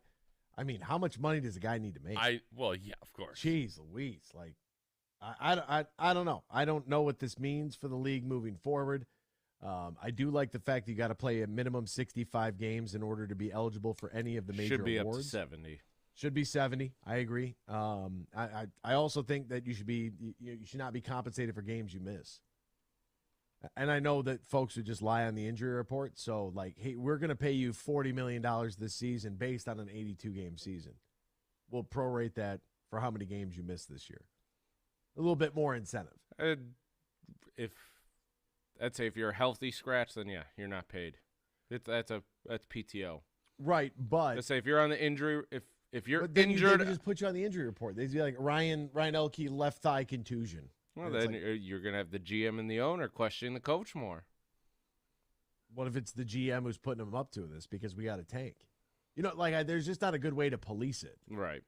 Unless you could say, hey, we need x-rays. Like, we have to actually see the MRI. We have to see the x-rays. Like, Cade's shin broken. So he would still get paid this season because his shin is broken. But, Bogey and these guys, what are they doing? They're just openly tanking. Then you can do a there was a few years ago, I've brought this up. A few years ago, somebody said, how about this was for baseball, but you could still do it in NBA. After the trade deadline, the 10 worst teams are eligible for the first pick, and then it's based on the best record after that. So you would be, after the trade deadline, whoever the lowest 10 teams 1 through 10, Mm-hmm. the best records that's based on their pick. And I'm all for. I actually think that's a really unique idea. I think that's pretty cool. I don't know how you get the players. I mean, maybe this is more on management than it is on players. Because management's the one manipulating the rosters, so maybe it's more on them. But you can't incentivize a player to go out there and want to play harder because we're going to draft somebody who's going to take your job. I don't know if you guys saw Victor Wembanyama over the weekend, but he was playing in his league, and he shot a ball from the three-point line, and the ball bounced off the rim. And then jumping into the camera shot, because it's a close-up of the ball, bounces off the rim, ball's going back out towards, the free-throw line.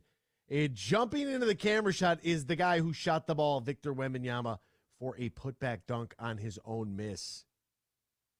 Who are these aliens? Who are they? My goodness. All right. I do want to get to a couple of stories. Who's on hold?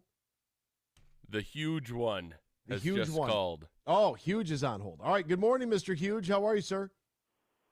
Hey, I'm doing pretty good here. I'm trying to figure out that yesterday, I tweet out after the LSU-Iowa game that, I didn't like what Reese did after the game was over, walking up and following Caitlin Clark. And before you know it, the entire Twitterverse becomes, if you were for Caitlin Clark and not Reese, all of a sudden it's racial.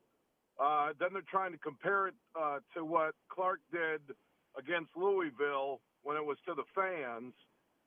And then I'm thinking LSU didn't show up for the national anthem. They didn't go through the handshake line, and they're flipping off Iowa fans. And it becomes this entire drama-filled 3 to 4 hour run. And I stopped when I went to bed last night and said, you know what? Women's basketball has arrived because nobody could agree on anything. That's great. It was. And look, Caitlin Clark's a jerk. If you watch her play, and you've seen her play before in person, she doesn't stop talking. She talks all game long. Bird was one of the biggest jerks ever, and he's one of the greatest. And, if you cheer for Bird, or you cheer for Luka, or you cheer for Caitlin Clark, or Steph Curry, or Ray Allen, or whoever, you like greatness. You like somebody who has game. She'll drop a three. You've been doing those games at Chrysler for Michigan women's basketball. She's dropping it from the logo. It has nothing to do with race. I mean, my Lord, I'm so irritated. Well, first off, what that shadowed was the officiating crew, which was the worst. It made me want to hug Ted Valentine. Huge. You know what I said during the game? I said this. I said, a lot of you guys, this is your first time here, huh? You guys just now picking up on this. I encourage you to come down and watch some MAC basketball, the 47 foul fest, and see how bad the refs are. The refs were par for the course. That's every night. Huge. Every night. Oh, my God. Well, in the semifinals, one ref had a mask on, okay? I still see that still. I still see that. It's like when I'm pulling up to a stop sign the other day, someone's alone in their car with the mask on. I'm backing up traffic for 2 miles because I'm just staring at the person. But you know what? Everybody has a right to do what they want to do as long as they're not breaking any law, no matter what I think of it. Just like I have a right to cheer for Caitlin Clark, or if I don't like Reese's attitude at the end of the game, I have a right to that. People have a right to support Reese. We all can. It's sports. My God, you would have thought there's going to be a congressional inquiry by what was going on last night. Yeah. It's just but it's a great thing for women's basketball because you know what, Anthony? I turned on the radio this morning, and I hear you talking about it. And I hear radio last night. And tell me the last time, outside of maybe a nice run by Kim Barnes-Arico or Toledo women have a great program that you talk about. How often is women's basketball a topic of conversation on mainstream sports radio in America? In my 32 years, which on April 15th will be 32 years of doing sports radio. Well, it's a first. Nothing has captured my imagination and must-see TV like turning on Caitlin Clark. Nothing. Oh, Nothing. well, I mean, wait till you watch UConn tonight. I think UConn's going to hammer San Diego State. No, Clark's different because she's got swagger. She's like Larry Bird. She has like it really is kind of like Bird magic, and this is kind of Reese Clark, and it has nothing to do with color of skin. It's about style, but Magic was always classy, and he could do it all. I'm just saying Reese had one moment at the end. I don't care about what she did on the free throw line. Is that you follow somebody. LSU doesn't do the handshake line, but then again, they're celebrating. I could see how you could miss it. You know, you don't show up for the national anthem. We got teams in America that want to live in America but don't want to do the anthem. They have a right to do that if they vote as a team. I've always said, hey, if you don't want to support it, then don't disrespect it. Stay in the locker room. That's their right. It's America. We're the land of the free. But how this Caitlin Not for much Clark longer. Well, you know, then again, you know what? I asked Marty Boer for Michigan Sports Network to start paying me in the yuan. Bad news, huge. People got to wake. They got to start paying attention to global news. Yeah, they filled our news with all this other nonsense. No, we don't care. Hey, I don't care about global news. I want to trash talk. I want to talk about trash talk in the women's Final Four. You can't follow somebody around and taunt them. And the fact that people are completely disregarding that, and they're like, "Oh, it's a terrible take." Like watch the video. She follows Caitlin Clark around the court, doing that. You can't it's taunting. You're going to get a flag in that in the NFL. If you do it at the free throw line right in her face, it's still different than what Clark did. But whatever. Okay, she talks a lot, so go ahead, give it to her. But you can't follow somebody around like that. The same way Caitlin Clark, that ball bounced to her. She threw it out of bounds in disgust. It's a technical foul. People are coming after me on Twitter. That's not a tech. You're soft. It's a tech in every league in America. You want your kid to act like that? Be better. Don't be sorry. Be better. Quit standing up for this behavior where we can do whatever we want because I get to do whatever I want. And if you do say anything about that, then I'm going to be mad at you and go grab my stuffed animal and go cry in a safe room somewhere. Like, buckle up. Play with a little discipline. I have a little discipline in your life, Huge. Pull it in, Huge. No, you know what? I agree with you. I'm not debating the technical. I'm not debating even free throw jabbering when you're standing next to somebody, okay? It was Reese following Clark and then doing the ring and doing that in her face. And then the LSU team lost in the discussion. They didn't do the handshake line. You know what I mean? First off, I don't think we need handshake lines, but they have them, and if you don't do them, it's disrespectful. So my point, it has nothing to do with race, but it became about race. I mean, people are accusing me last night at Huge Show on Twitter after the game, oh, you're showing your true colors. Really? I'm showing my true colors because I turned on the TV like 2.3 million did against Louisville, like millions did last night. I don't know the TV rating, but chances are yesterday afternoon, chances are, I know it wasn't prime time, that's going to be one of the highest, if not the highest rated women's college basketball game ever. Oh, easily. And because I make a statement about what I thought was Bush League trash talking, it becomes racial. And that's part of the problem in America right now. That I'm not going to start thinking about how I feel about a team or a player. When you look at sports, when you look at the roster of LSU, when you look at the number of people of color in the NBA, NFL, Major League Baseball, go down the list. You know, I'm tired of this force-fed racism in sports in 2023, and it drives me nuts. I got good advice for you, Huge. What? I got good advice for you. You want to know what it is? You just got to stay off the internet. Don't tell me to move to China. No, you just got to stay off the internet. Hey, everybody lives in this internet world. It's not real. No, you know what? Because there's more good than bad on the internet. There really is. There's more good people. There is. Debatable. I'm not gonna give in. I mean, because I'm not gonna do it. Not gonna give in. Stand your ground, Huge. Don't give in. Stand your ground. Stand my ground because I didn't like a Bush League action at the end of a game. That you're going to turn around, not the masses, couple people, and you're going to accuse me of this, and you're going to tell me how I should feel so you can have an opinion, but I can't? See, that's a problem in this country. Sports, politics, your local school board, your local school, that one side can have an opinion, but the other side can't. And then all of a sudden, oh, my God, he's out of control because of an opinion. An opinion on sports.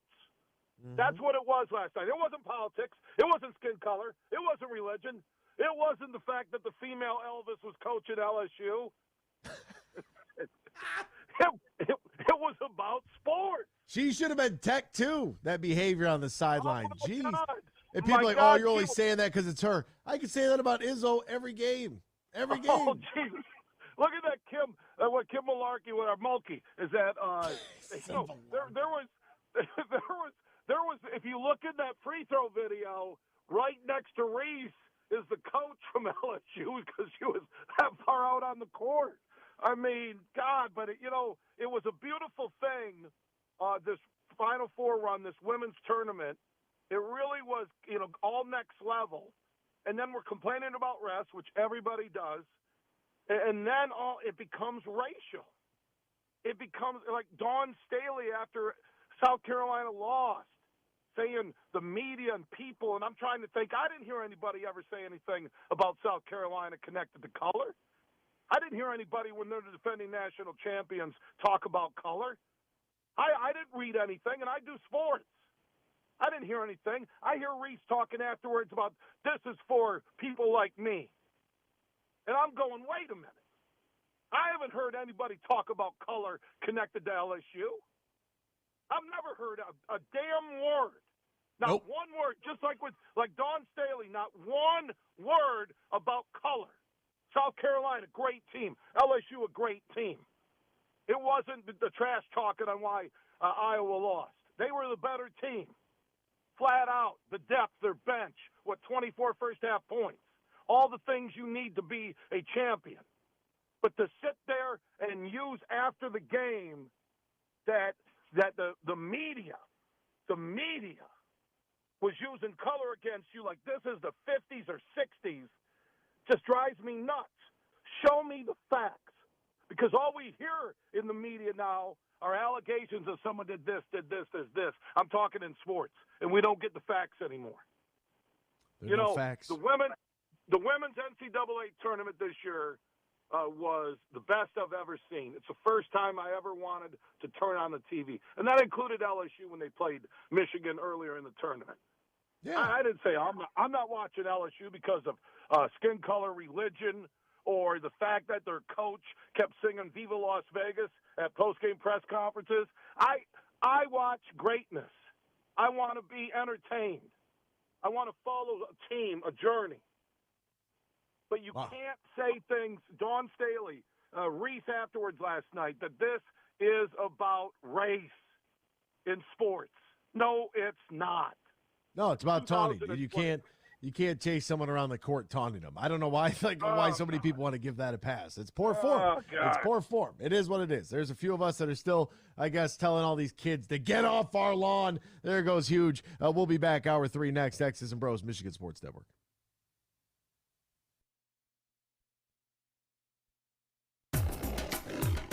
In the Den with Dan Dickerson.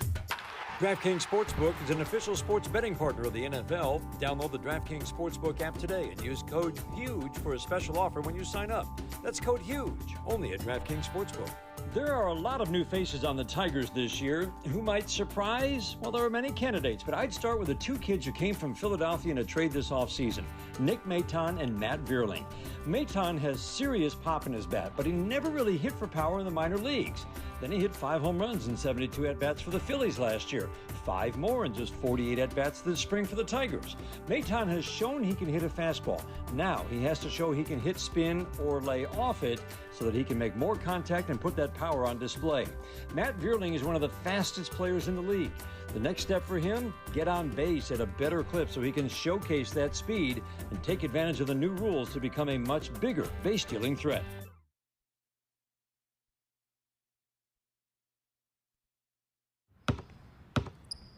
They say consistency is the key to success. They weren't wrong. So how about grabbing a beer that's consistently smooth, consistently refreshing, and consistently light? You might just find that the road to success can be pretty enjoyable. Michelob Ultra, the perfect balance of taste and refreshment, and only 2.6 carbs and 95 calories. It's only worth it if you enjoy it. Enjoy responsibly. Anheuser-Busch Michelob Ultra Light Beer, St. Louis, Missouri. Imagine this, a day filled with indulgence, bursting with excitement, and packed with extraordinary moments that build memories to last a lifetime. A day that is unmistakably yours, at the place that is undeniably spectacular. Whether you're winning big, dining lavishly, or relaxing oh so comfortably, it's your getaway reimagined at Soaring Eagle Casino and Resort.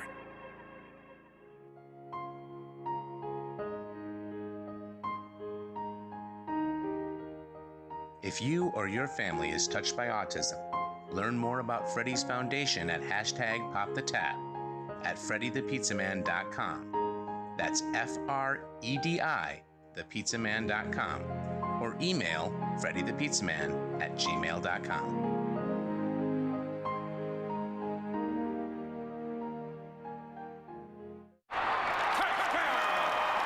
From the biggest of big games to the littlest of the little. There you go!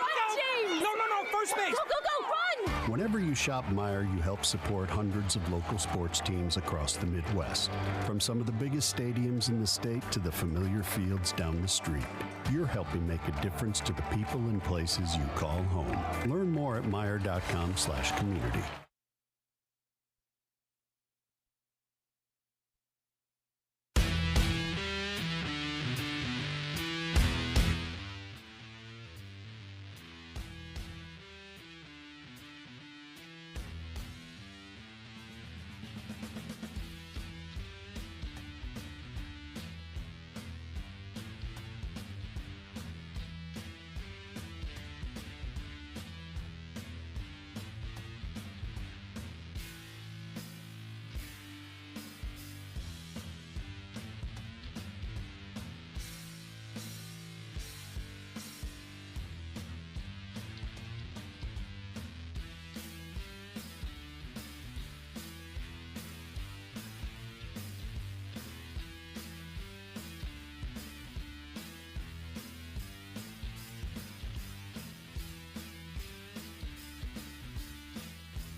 It's time for Michigan Sports Talk Morning Show, broadcasting live all across the state of Michigan and Northwest Ohio. This is X's and Bros.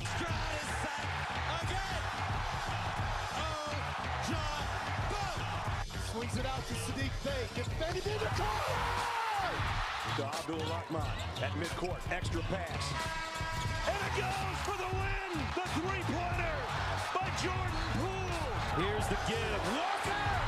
Kenny Walker. Touchdown. Smarty. Goff's got it. Back. Looks. Throws. Ends up. Yes. Caught. Touchdown. Detroit Lions. They did it. Amon-Ra St. Brown in the receiving end. Sends one to deep left center field. Back it goes, and that ball's out of here. A grand slam from Miguel Cabrera. He's got 2 goals. Larkin in on goal. Scores! His first career hat trick in his 7th season for Dylan Larkin. Here's your host, Anthony Bellino. Rise and shine, folks. Welcome back here to X's and Bros on the Michigan Sports Network. Oh, my goodness. People are fired up on a Monday, and we're still over 12 hours away from the national championship game tonight. UConn taking on San Diego State. The buzzer beater that sent the Aztecs losing the whole game to FAU. One shot at the buzzer changes everything. UConn just slapping the snot out of everybody. How many points does UConn win by tonight? 85. 85 points. Yeah. 115. Wow. That's drastically different than your earlier 80-30.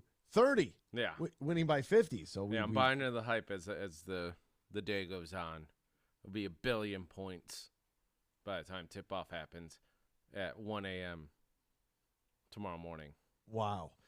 Getting a lot of feedback, a lot of commentary over the what was done here in the women's game from last night, and now I'm getting sent a clip where they don't want to guard somebody from 3. Obviously, that's just such disrespect from Iowa to not guard South Carolina. That LSU, why didn't she? LSU took that personally of the game plan against another team.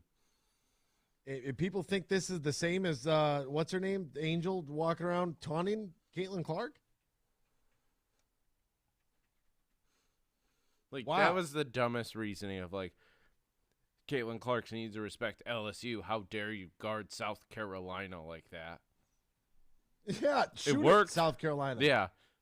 They do it to Russell Westbrook all the time. Exactly. It's so disrespectful. Draymond Green, I dare you to shoot it. It makes sense. Like, and guess what? South Carolina, they didn't shoot it when they were left wide open like that. Russell Westbrook has stopped shooting when he's left wide open. Why? Because they know too. Yeah, like so one team read the scouting report. All right, look, here's the deal. I'm not a fan of Caitlin Clark. She's a good player. Whatever. I mean, I watched her drop 43 on Michigan and not stop talking the entire game. In Ann Arbor, I think it was 43. It is what it is. They're like, and that I might be too old school for some folks, right?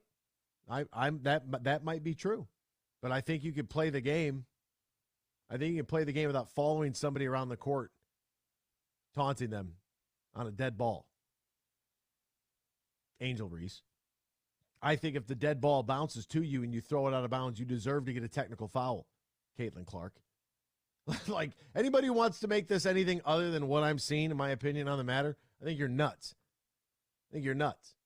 Now, the whole thing is it's cool when when they do it, but it's a problem when I do it. It's like, I can't argue that. If that's the way you feel about it, that's the way. If you want to make it something other than basketball, if you want to make it something other than what is considered like poor form, then fine. Make it whatever you want. Whatever torch you want to rally with, like, go right ahead. By all means, do whatever you want to do.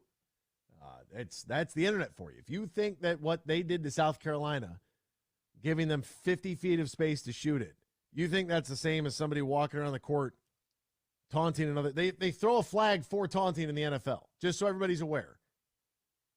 Like, you shouldn't be taunting your opponent. I'm okay with a little smack talk. You know, you got your hands on your shorts, and you're hunched over a little bit, and you're like, you pull the Larry. I'm about to catch this over here and knock this one down in your face. I'm fine with that. You want to carry on a little conversation with one player? I'm fine like that. I'm fine with that. You want to parade around? Not okay with that. They're like, oh, you'll see it tonight in the men's game. No, you won't. No, you won't. You're not going to see a player from UConn following a player from San Diego State around the court, trash talking him. You're not going to see it. You want to know why? Because that's a technical foul. It just is what it is. All right, what's going on in the world of sports? We'll try to get you all caught up with all the happenings. We'll do so right now in the headlines. Big news. I have a little news flash. Let's check the headlines. No, it's real news for once. The biggest stories of the local, regional, and national news. This is huge news. All right, huge news coming out of the University of Michigan. Last Friday, easy for me to say. Wow, what a pause. Hunter Dickinson officially entered his name into the transfer portal. That's a big backbreaker right there. Then, 19 hours ago, Kobe Buffkin elected to forego his remaining eligibility and enter the 2023 NBA draft. Now, what does that mean? I mean, based on the statement here, I'd have to imagine the one that was released by Michigan basketball, I have to imagine he's not coming back. Like, he's going to stay in the draft process. His stock, went way up. You got to, capitalize while the stock is up, sell while it's high. Now's a good time. You get drafted a little bit later on in the first round. You're probably going to a better team in a better situation that will allow you for a longer career. Please do not compare. Kobe Buffkin is a multi-year player at Michigan. He's not a one and done. Caleb Houston, Moussa Diabate, Iggy Brosdakis, those guys were one and dones. I know I'm forgetting somebody too. Jordan Poole, 2-year player, doing just fine. Kobe Buffkin, 2-year player, he's going to be just fine. Hunter Dickinson, NIL. Gonna have to get to this at 8:17 because we keep getting sidetracked with all this stuff that happened yesterday. But I will go in and to get your thoughts on Hunter Dickinson. The Orlando Magic pound the Detroit Pistons last night, 128-102. Killian Hayes led all Detroit scorers with 20 points on 6 of 12 shooting, with 2 rebounds, 7 assists, only 5 turnovers for Killian Hayes. Killian Torkelson? Eugene Omarui, 6 of 17 from the floor, 3 of 11 from 3, finished with 19 points. There was one play where it was a fast break, and Killian Hayes gives it off to Eugene, and Eugene needs to realize that in the NBA you have to dunk that because he was swatted so hard from behind. It hurt my feelings. Detroit Red Wings 5-2 winners over the Toronto Maple Leafs. Congratulations, Dylan Larkin, hat trick number 2 in his Detroit Red Wings career. 3 goals for the captain. Good for him. 5-2 winners. They split the season series with the Maple Leafs, so congrats. They split it 2-2. Good for them. Larkin, by the way, 76 points on the season. I think Draisaitl has as many assists as Larkin has points, neither here nor there.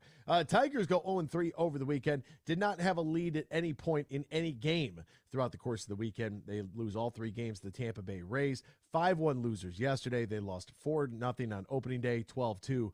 Game 2 on Saturday, 5-1 yesterday. They will now take on the Houston Astros. Best of luck for that series. Eagles quarterback Darius Slay said he was almost a Raven before re-signing with the Philadelphia Eagles. Bucks Giannis Antetokounmpo overlooked in the MVP race because, quote, it's voter fatigue. Not me. They just don't give me a vote, Giannis. I'd vote for the Greek Freak 8 days a week. Except for that performance against Boston last week. What happened there? Pistons James Wiseman is staying patient, says success is going to take some time. The former number 2 overall pick in the 2020 draft has struggled. He's been sent to the Pistons. Look, if these were meaningful games, I believe in my heart of hearts, Jalen Duren is your starter. But I think that Jalen Duren doesn't need the minutes. He's got a couple of weird sort of injuries, kind of strange. But also, I think we know what we have with Jalen Duren. I think the question is, what do we have with James Wiseman? And that's why Wiseman's getting all the minutes. Don't read into a team with 16 wins, folks. Like, just leave it be. They're 16-62. Like, they're not going anywhere. Nothing's happening. It's over. You let Wiseman and these other guys play. You got to figure out what you have. Charlie Coyle's shootout goal helps the Bruins reach the 60-win mark, they blew a 3-0 lead over St. Louis, won 4-3.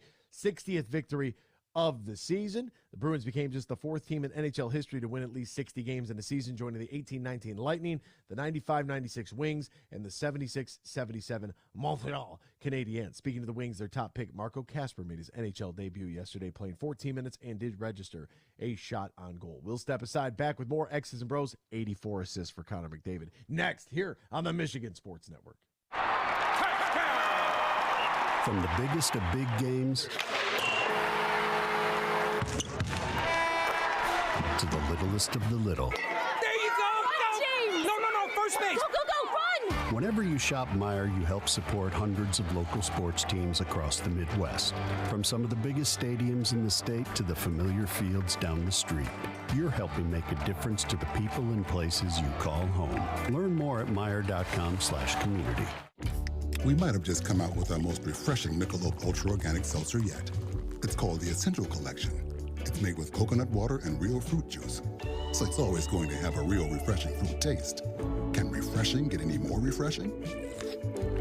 Yep, it can, and it just did. Michelob Ultra Organic Seltzer, made with coconut water and real fruit juice for a superior taste. It's only worth it if you enjoy it. Enjoy responsibly. Anheuser-Busch Michelob Ultra Organic Seltzer, IRC Beer, St. Louis, Missouri. Huge here for the Michigan High School Athletic Association. You can stay up to date on the latest from Lansing 24/7 at MHSAA.com, at MHSAA on Twitter, and MHSAA on Facebook. The latest news, press releases, and stories connected to every high school in the state of Michigan, available for you 24/7 from the Michigan High School Athletic Association. Log on to MHSAA.com, at MHSAA on Twitter, and MHSAA on Facebook. And if you're looking for archived boys and girls high school sports, MHSAA.TV. That's MHSAA.TV. 24/7, everything you need to know about high school sports in Michigan. Log on to MHSAA.com.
This is X's and Bros on the Michigan Sports Network. Welcome back here to X's and Bros, Michigan Sports Network. I can tell it's going to be one of those days. We're not going to get anything done. That's totally fine. Let's get to Bill in Knoxville right away. Meyer Supercenter guest line. You can join us too. 248-951-2176. 248-951-2176. 248-951-2176. Good morning, Bill. How are you, my friend? FCC. Hang up on him, Dan. Get him out of here. Let's go to CK. I'm not listening to that garbage. Get out of here with that mess. CK and Mommy, what's going on, my friend? How are you? I'm doing very well. How are you? All right. I just got a question. You say, as far as taunting, I just wonder, what do you consider taunting? Is a bat flip taunting? Is doing the Dougie after you score a game-winning goal? Is that taunting? Or like Larry Bird used to always, great trash talker. Everybody likes Larry Bird, admires him. Signaling the first down after you catch the ball and you get a first down, is that taunting?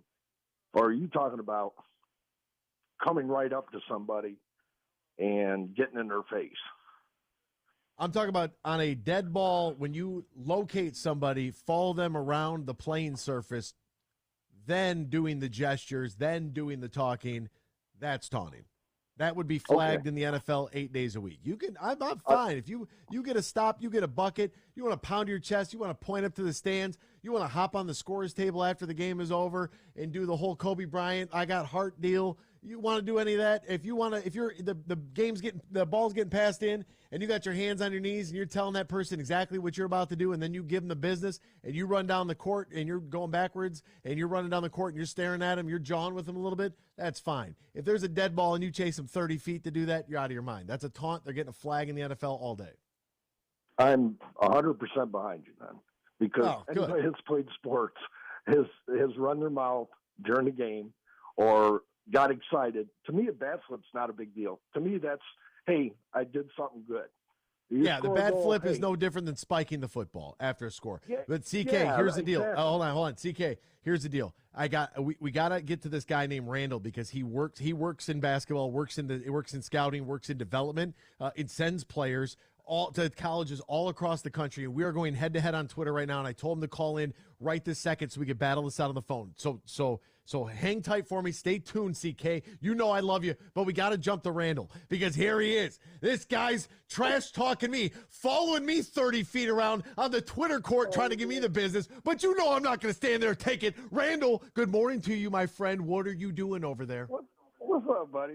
No, I've been on Twitter all morning, all last night, and I laughed and I saw your tweet, and I said, all right, this is the perfect person I can have this discussion with. Now, was what Angel Reese did last night, following Caitlin Clark around the court, was that necessary? Should she have done it? No. But what people have to understand is Angel Reese has been doing this stuff all season. This is who she is. If she scores on you, she'll give you your too little hand gesture. You know, she's been doing this ring finger thing. They won in the Sweet 16, and literally one of her teammates grabbed a marker and was painting a ring on her finger. This is who she is. And that's fine. And that's fine. This is who she is.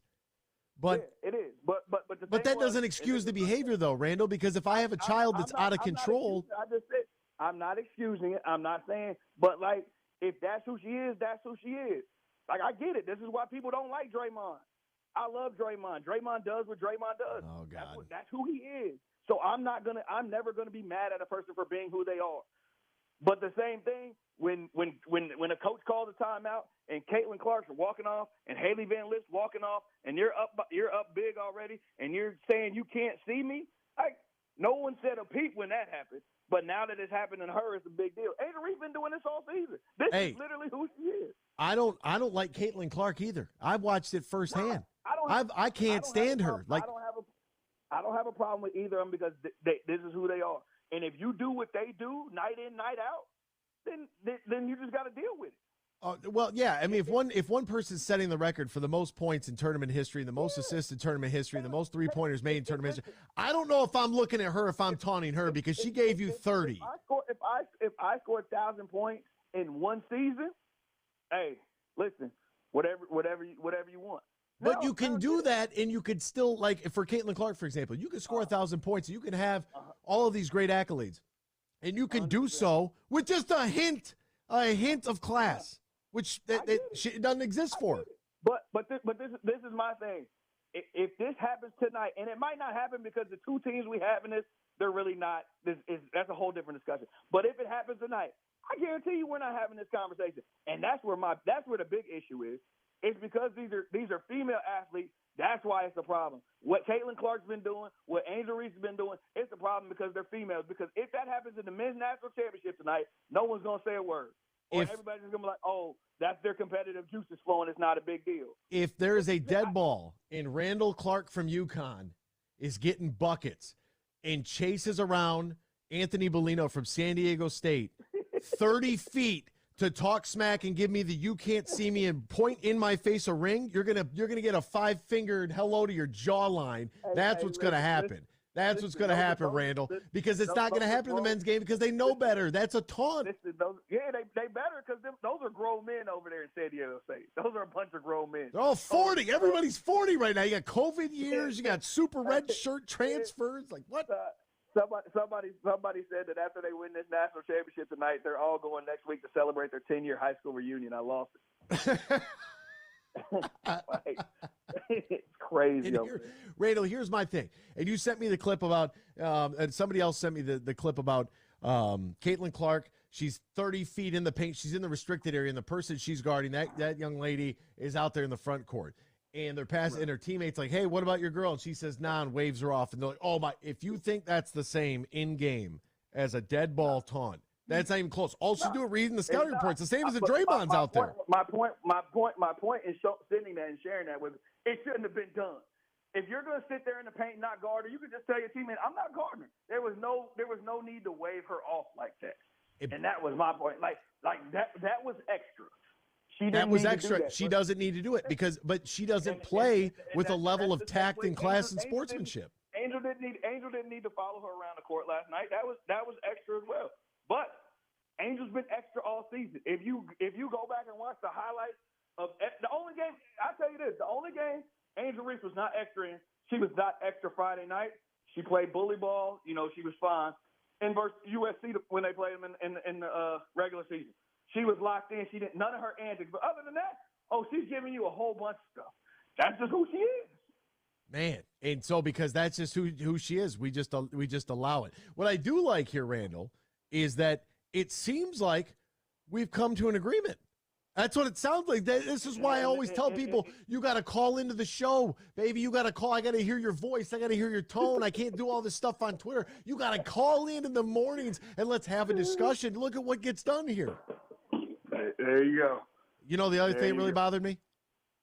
I hope it's the fact that we're not talking about how great the women's Final Four was, because that's the real discussion. It's not about the Andrews, the Caitlin Clark, Andrew Reese. Those were a couple great days of basketball, and it's really going to do a lot for the women's game. And I know a lot of people don't pay attention to the women's game and want to hear it, but they really pushed women's basketball forward these last couple of days with the NCAA tournament. No doubt, but I was going to say what really gets me is the people coming after me because speaking of dead balls, when a call goes against your team and the ball bounces to you and you grab it and flip it out of bounds, nowhere near an official, it's a tech every single time. And people are like, that's not a tech. It absolutely is a tech. That's what I'm saying. And everybody's like, the argument is that Kim Mulkey's acting like a complete maniac on the sideline. Just psycho. Like going crazy.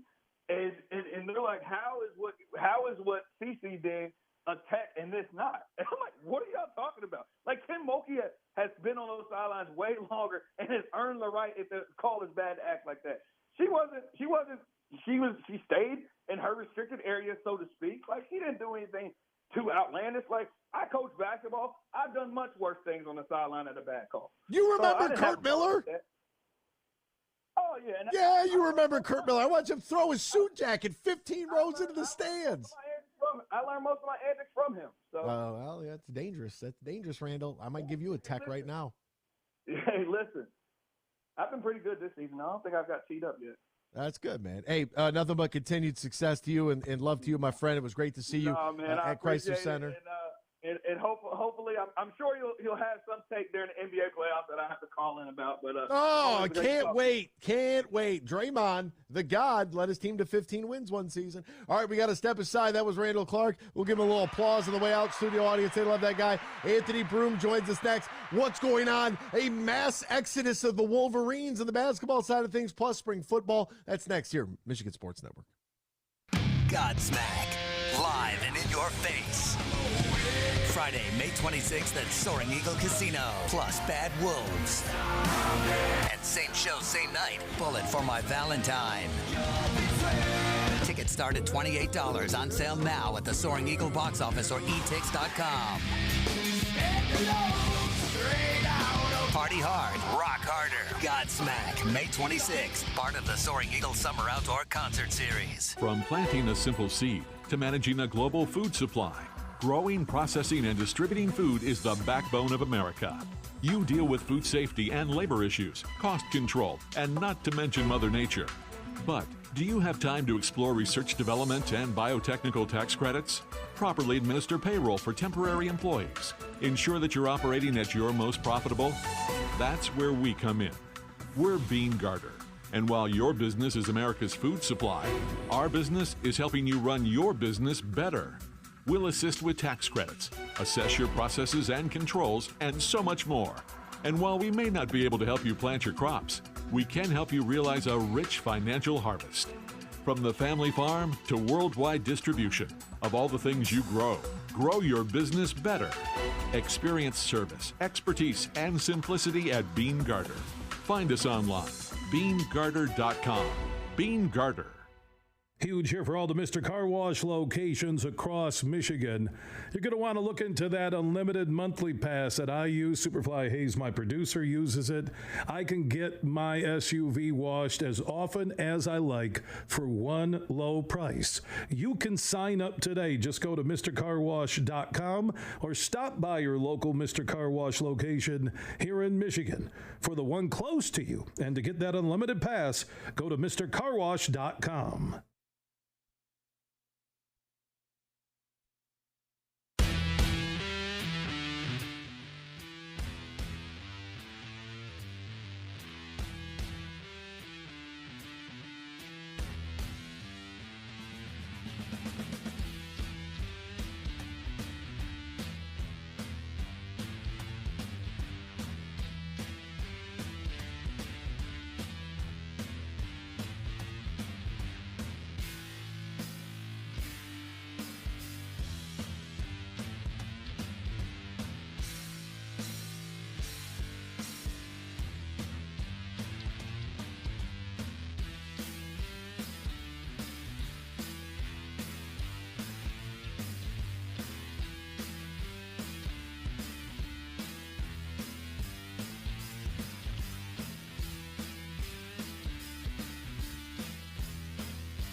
Welcome back here to X's and Bros on the Michigan Sports Network. Danny Cahalan, Ryan Elke, Anthony Bellino, all joining you. Time now to talk a little Michigan football and basketball with our good friend Anthony Broome. Welcome back to the program. AB, what is going on? How are you? How's life? How are things, my friend?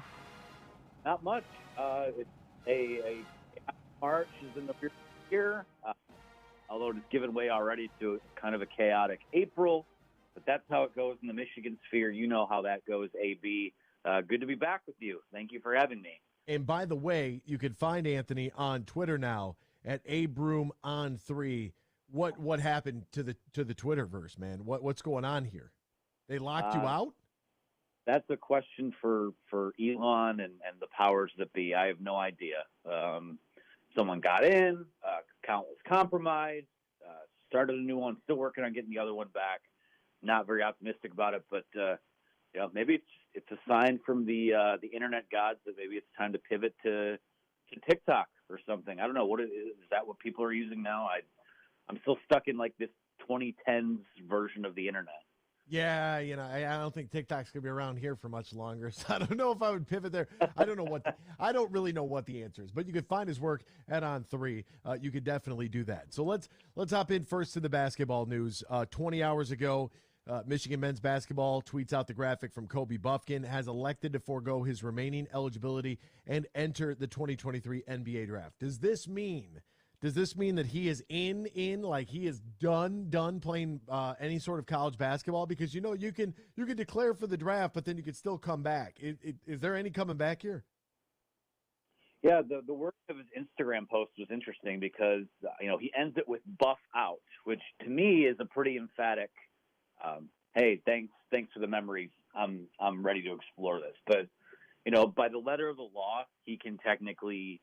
There are even some agents that he could sign with and still maintain his eligibility with the NCAA. But, Kobe Buffkin, I think right now is a first-round prospect. I think once he gets into these workouts with teams, I can see him maybe moving up into the lottery a little bit. So, for me, it's, I know from a Michigan fan perspective, there are always people that say, oh, well, if he comes back, works on this, and this, he might be a top 10 pick or a top 5 pick. And, the reality of the situation is that not everybody has that ceiling.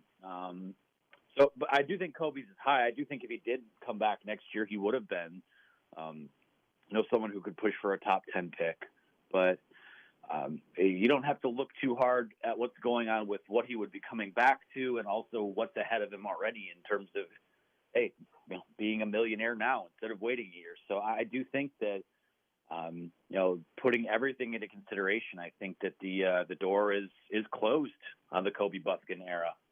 Wow. So there's that news. We already knew that Jet was going to be a one and done. We knew that the whole season, so that wasn't really any surprise. But the bombshell that came in on Friday, I mean, my phone was going absolute hammer time on Friday. I'm busy. I'm trying to work. I'm grinding it out. It's the middle of the day. People are hooting and hollering. I'm like, what is happening right now? What kind of 4-alarm emergency is going off? And that is Hunter Dickinson has entered his name into the transfer portal. I have my own theory on this. What say you, Anthony Broome? What is going on here with this mass exodus? Because now you've taken away Jed Howard, which, I mean, to be honest with you, more of a shooter than a creator. I don't know if he was used properly. Whatever, that's neither here nor there. I suppose we could debate that with people who are a whole lot smarter than I am. We have Kobe Buffkin, a legit real-deal player. Hunter Dickinson, a quiet 2010 guy any given night. All three of those guys now gone. The program is officially on notice right now that things are going to get a little rocky. Yeah, I mean, to address the three being gone first, I think it's the overarching sentiment, at least from my perspective, is that what a disappointing season that you could lose 2 lottery picks and an All-American center, a guy who's been an All-American at center in the past, and you have nothing to show for it. You got bounced in the second round of the NIT. You finished 18-16. To me, there is some kind of, I always thought that it was possible that 2 of the 3 would come back, and if it did, you plug a few things via the transfer portal and you get back on the horse and make a run at it next year. But something is off about I don't know if it's the culture. I don't know if it's a Jawan thing, but something's amiss here. And, you don't really have guys banging down the door to come to Michigan right now. You have them, banging on the door to let them out. And as far as Hunter Dickinson goes, I mean, it's really tough to put into words how frustrating his decision is because, if the sentiment on his part is, listen, I've done what I can here. I know that I'm not a guy that's going to, can do this on my own. I'm ready to go to another team and chase a national title and, call a spade, go to a program that can offer me a little more from an NIL perspective. His chance to make money playing basketball is finite. It just is. There's not much of an appetite for the throwback big man in the NBA anymore. So I get all of that. And I think if he comes out and puts out some kind of, if he controls his own message from, hey, Michigan fans, thank you. It's been a wonderful 3 years. After much consideration, I've decided to enter the transfer portal. I don't know that there's as much of a storm as there is, but the fact that it came from, someone who has notorious Twitter and social media fingers, that he dropped this announcement through sources, through friends, and still as of Monday morning, I mean, maybe I've been pretty locked in this week, and I haven't seen anything come from him, but it's kind of if you think it's a snake move, I think I could get on board with calling it that. Michigan didn't know what was going on with him. Coaches found out via social media. Players found out via social media. There were people we talked to as recently as Thursday who were convinced that he was still coming back. So, I mean, this is that's the one. It hurts from losing a player perspective, a player of his caliber, but it's also kind of a slap in the face for, a program that's kind of given him a platform to do whatever he wants. And I know he'll say, I gave up Twitter for Lent or whatever, but this is, he is the highest caliber basketball player to enter the transfer portal. And for it to go down like it has, I think it does affect his legacy at Michigan. And, I don't know that will ever sit well, to be honest with you. Yeah, and I wasn't sure. I saw Juwan Howard's statement on the departure, which I thought was really eloquently written, by the way. I don't know how you could take this one on the chin and stand there and just be like, oh, well, thank you so much.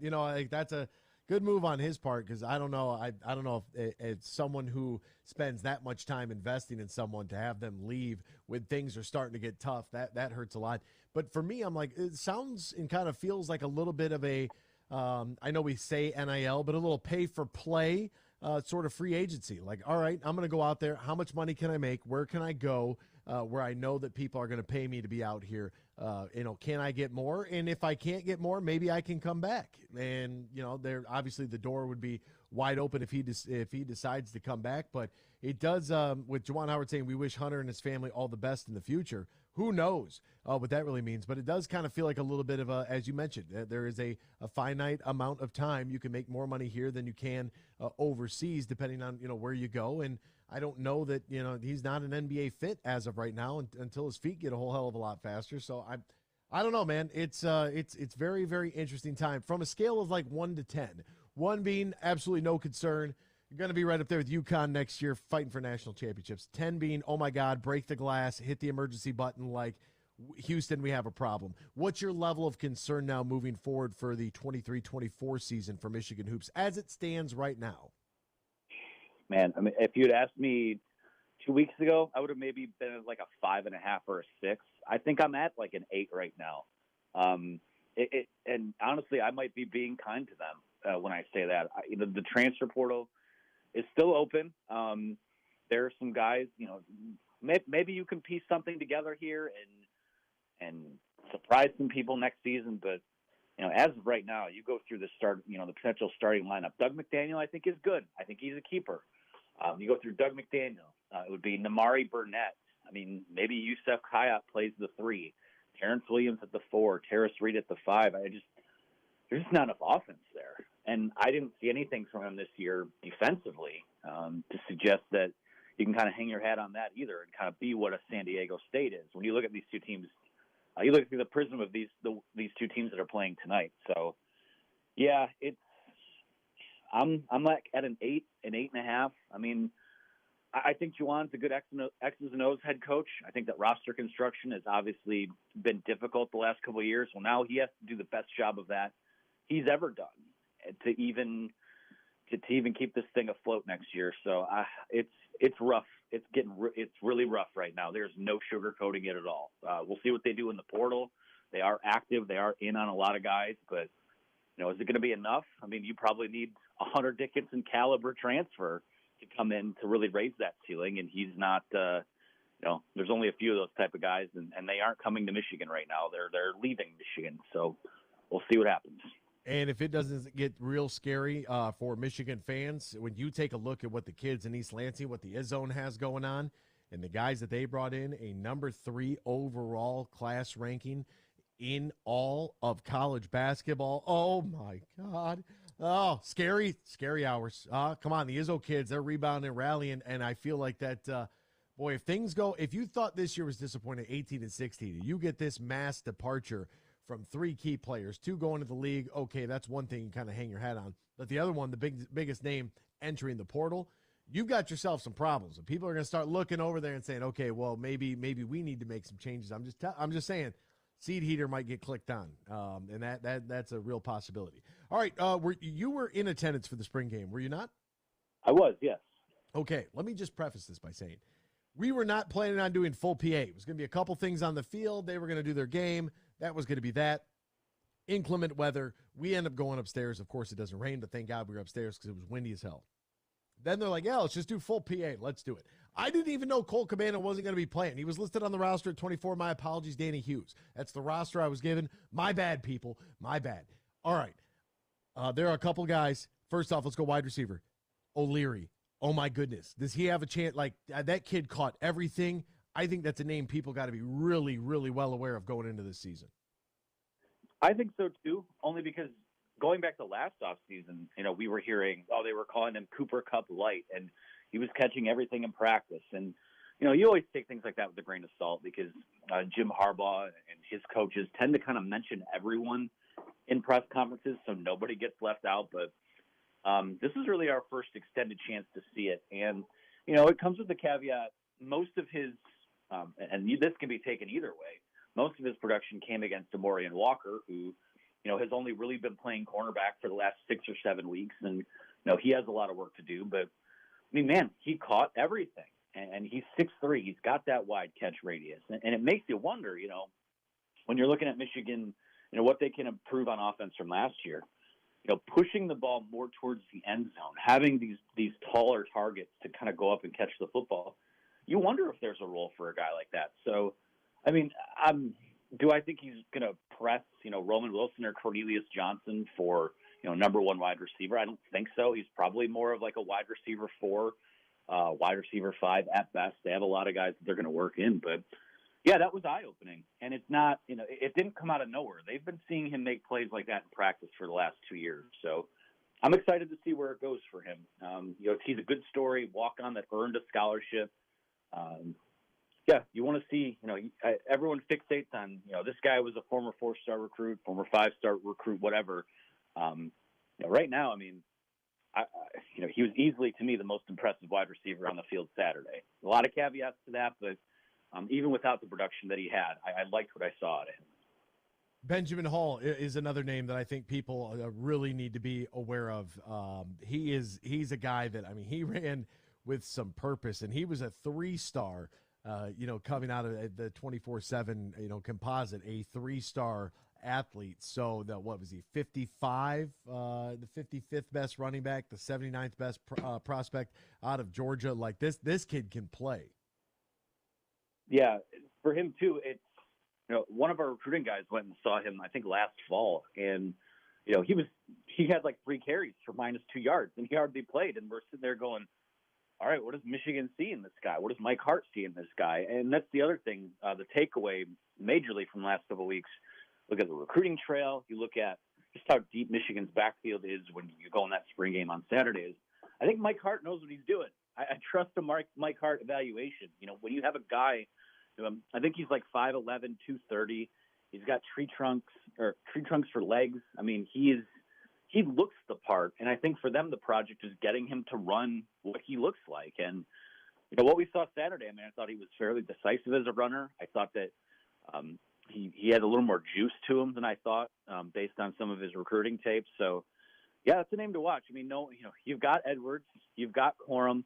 Things are pretty deep there, but I kind of think you just have this cluster of guys at the third running back spot. And, some weeks it'll be one guy, some weeks it'll be another. But Benjamin Hall, I mean, I think he looked, he opened some eyes. So, again, it's a spring game.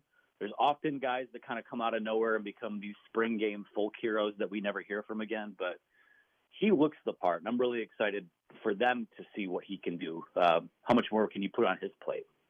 And they get a big commitment from Jaden Davis, the number 35 overall prospect in the 2024 class. This is the number 3 dual threat quarterback in the class. He's 6'1", he's 200 pounds. Where he takes the Wolverines over just about every other major program in the country. The way that this quarterback room is shaping up, we assume that, you get J.J. McCarthy obviously this year, but then after this year, don't really know. If he has a really big year, you'd have to imagine he's going to explore his NFL possibilities. And then, you have a physical freak like, Orgy back there. His arms are just massive. I'm like, can we get this guy a little bit of time? Like, the guy could throw an absolute rocket for a football. How do you think that the quarterback room shapes up after this year? Yeah, them getting Davis is huge because now you kind of have this line of succession, which is, one of the I'll say it's a nitpicky concern, but the backup quarterback job this year, typically it's filled by guys that you think, oh, a year or two down the road, you're going to see them potentially starting in Michigan. I don't think they have that this year. So for them to land a Jaden Davis who's going to come in, I think fairly ready to play next year. I'm not, I don't know if he's a start as a freshman type guy, but I think you could probably put him in a game and do some things with him. But now you have him. I think that I don't know what Alex Orgy is as a player yet. Like I said, he looks like a linebacker. The ball comes off of his hand a million miles an hour. They could do something with him. I don't know if he's a quarterback. He might be a running back. Maybe he's a linebacker. I don't know. But he seems like another guy that you just kind of get him on the field and figure it out. All of a sudden, yeah. I mean, you've got those guys. Bryce Underwood in 2025 might be the best quarterback in the entire country, and he's just down the road at Belleville. So that's a guy that could potentially be a Michigan guy. So all of a sudden, you're looking at, in order to sustain winning at the level that they have, you have to have, a plus quarterback on your roster. And, they obviously have one in JJ. I think that they'll have one in Jaden Davis, and you can keep that thing rolling. Michigan, has a chance to keep sustaining this level of winning they've done the last couple of years. He is Anthony Broome. Find him on Twitter. New Twitter alert, A Broome on 3. Click the follow button. Always a pleasure, AB. Thank you so much for your time this morning, my man. Have a great week, partner. Thank you. Thank you very much for having me.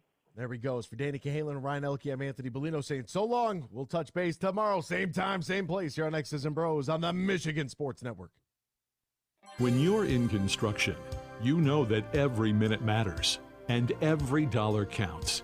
You've got materials to purchase, employees to pay, and deadlines to meet. What you don't have is time to worry about your accounting, taxes, or ways to grow your business. That's where we come in. We're Bean Garter. And while your business is construction, our business is helping you run your business better. From tax planning, payroll processing, or R&D credit studies, we're here for you with concrete advice and answers. Let us help you build a solid foundation for your business. Whether you're a subcontractor, developer, architect, or engineer, of all the things you build, make your business the strongest. Experience service, expertise, and simplicity at Bean Garter. Find us online, beangarter.com. Bean Garter. Imagine this, a day filled with indulgence, bursting with excitement, and packed with extraordinary moments that build memories to last a lifetime. A day that is unmistakably yours, at the place that is undeniably spectacular. Whether you're winning big, dining lavishly, or relaxing oh so comfortably, it's your getaway reimagined at Soaring Eagle Casino and Resort. From the biggest of big games to the littlest of the little. There you go! Go! No, first base! Go, run! Whenever you shop Meijer, you help support hundreds of local sports teams across the Midwest. From some of the biggest stadiums in the state to the familiar fields down the street. You're helping make a difference to the people and places you call home. Learn more at Meijer.com/community. They say consistency is the key to success. They weren't wrong. So how about grabbing a beer that's consistently smooth, consistently refreshing, and consistently light? You might just find that the road to success can be pretty enjoyable. Michelob Ultra, the perfect balance of taste and refreshment, and only 2.6 carbs and 95 calories. It's only worth it if you enjoy it. Enjoy responsibly. Anheuser-Busch Michelob Ultra Light Beer, St. Louis, Missouri. Huge here for the Michigan High School Athletic Association. Now you can follow everything Michigan High School sports 24/7 at MHSAA.com. On Twitter at MHSAA. On Facebook, MHSAA. And you can watch archive sports and live sports in season for boys and girls all across Michigan, all schools at MHSAA.tv. But stay up to date on everything Michigan High School sports at MHSAA.com.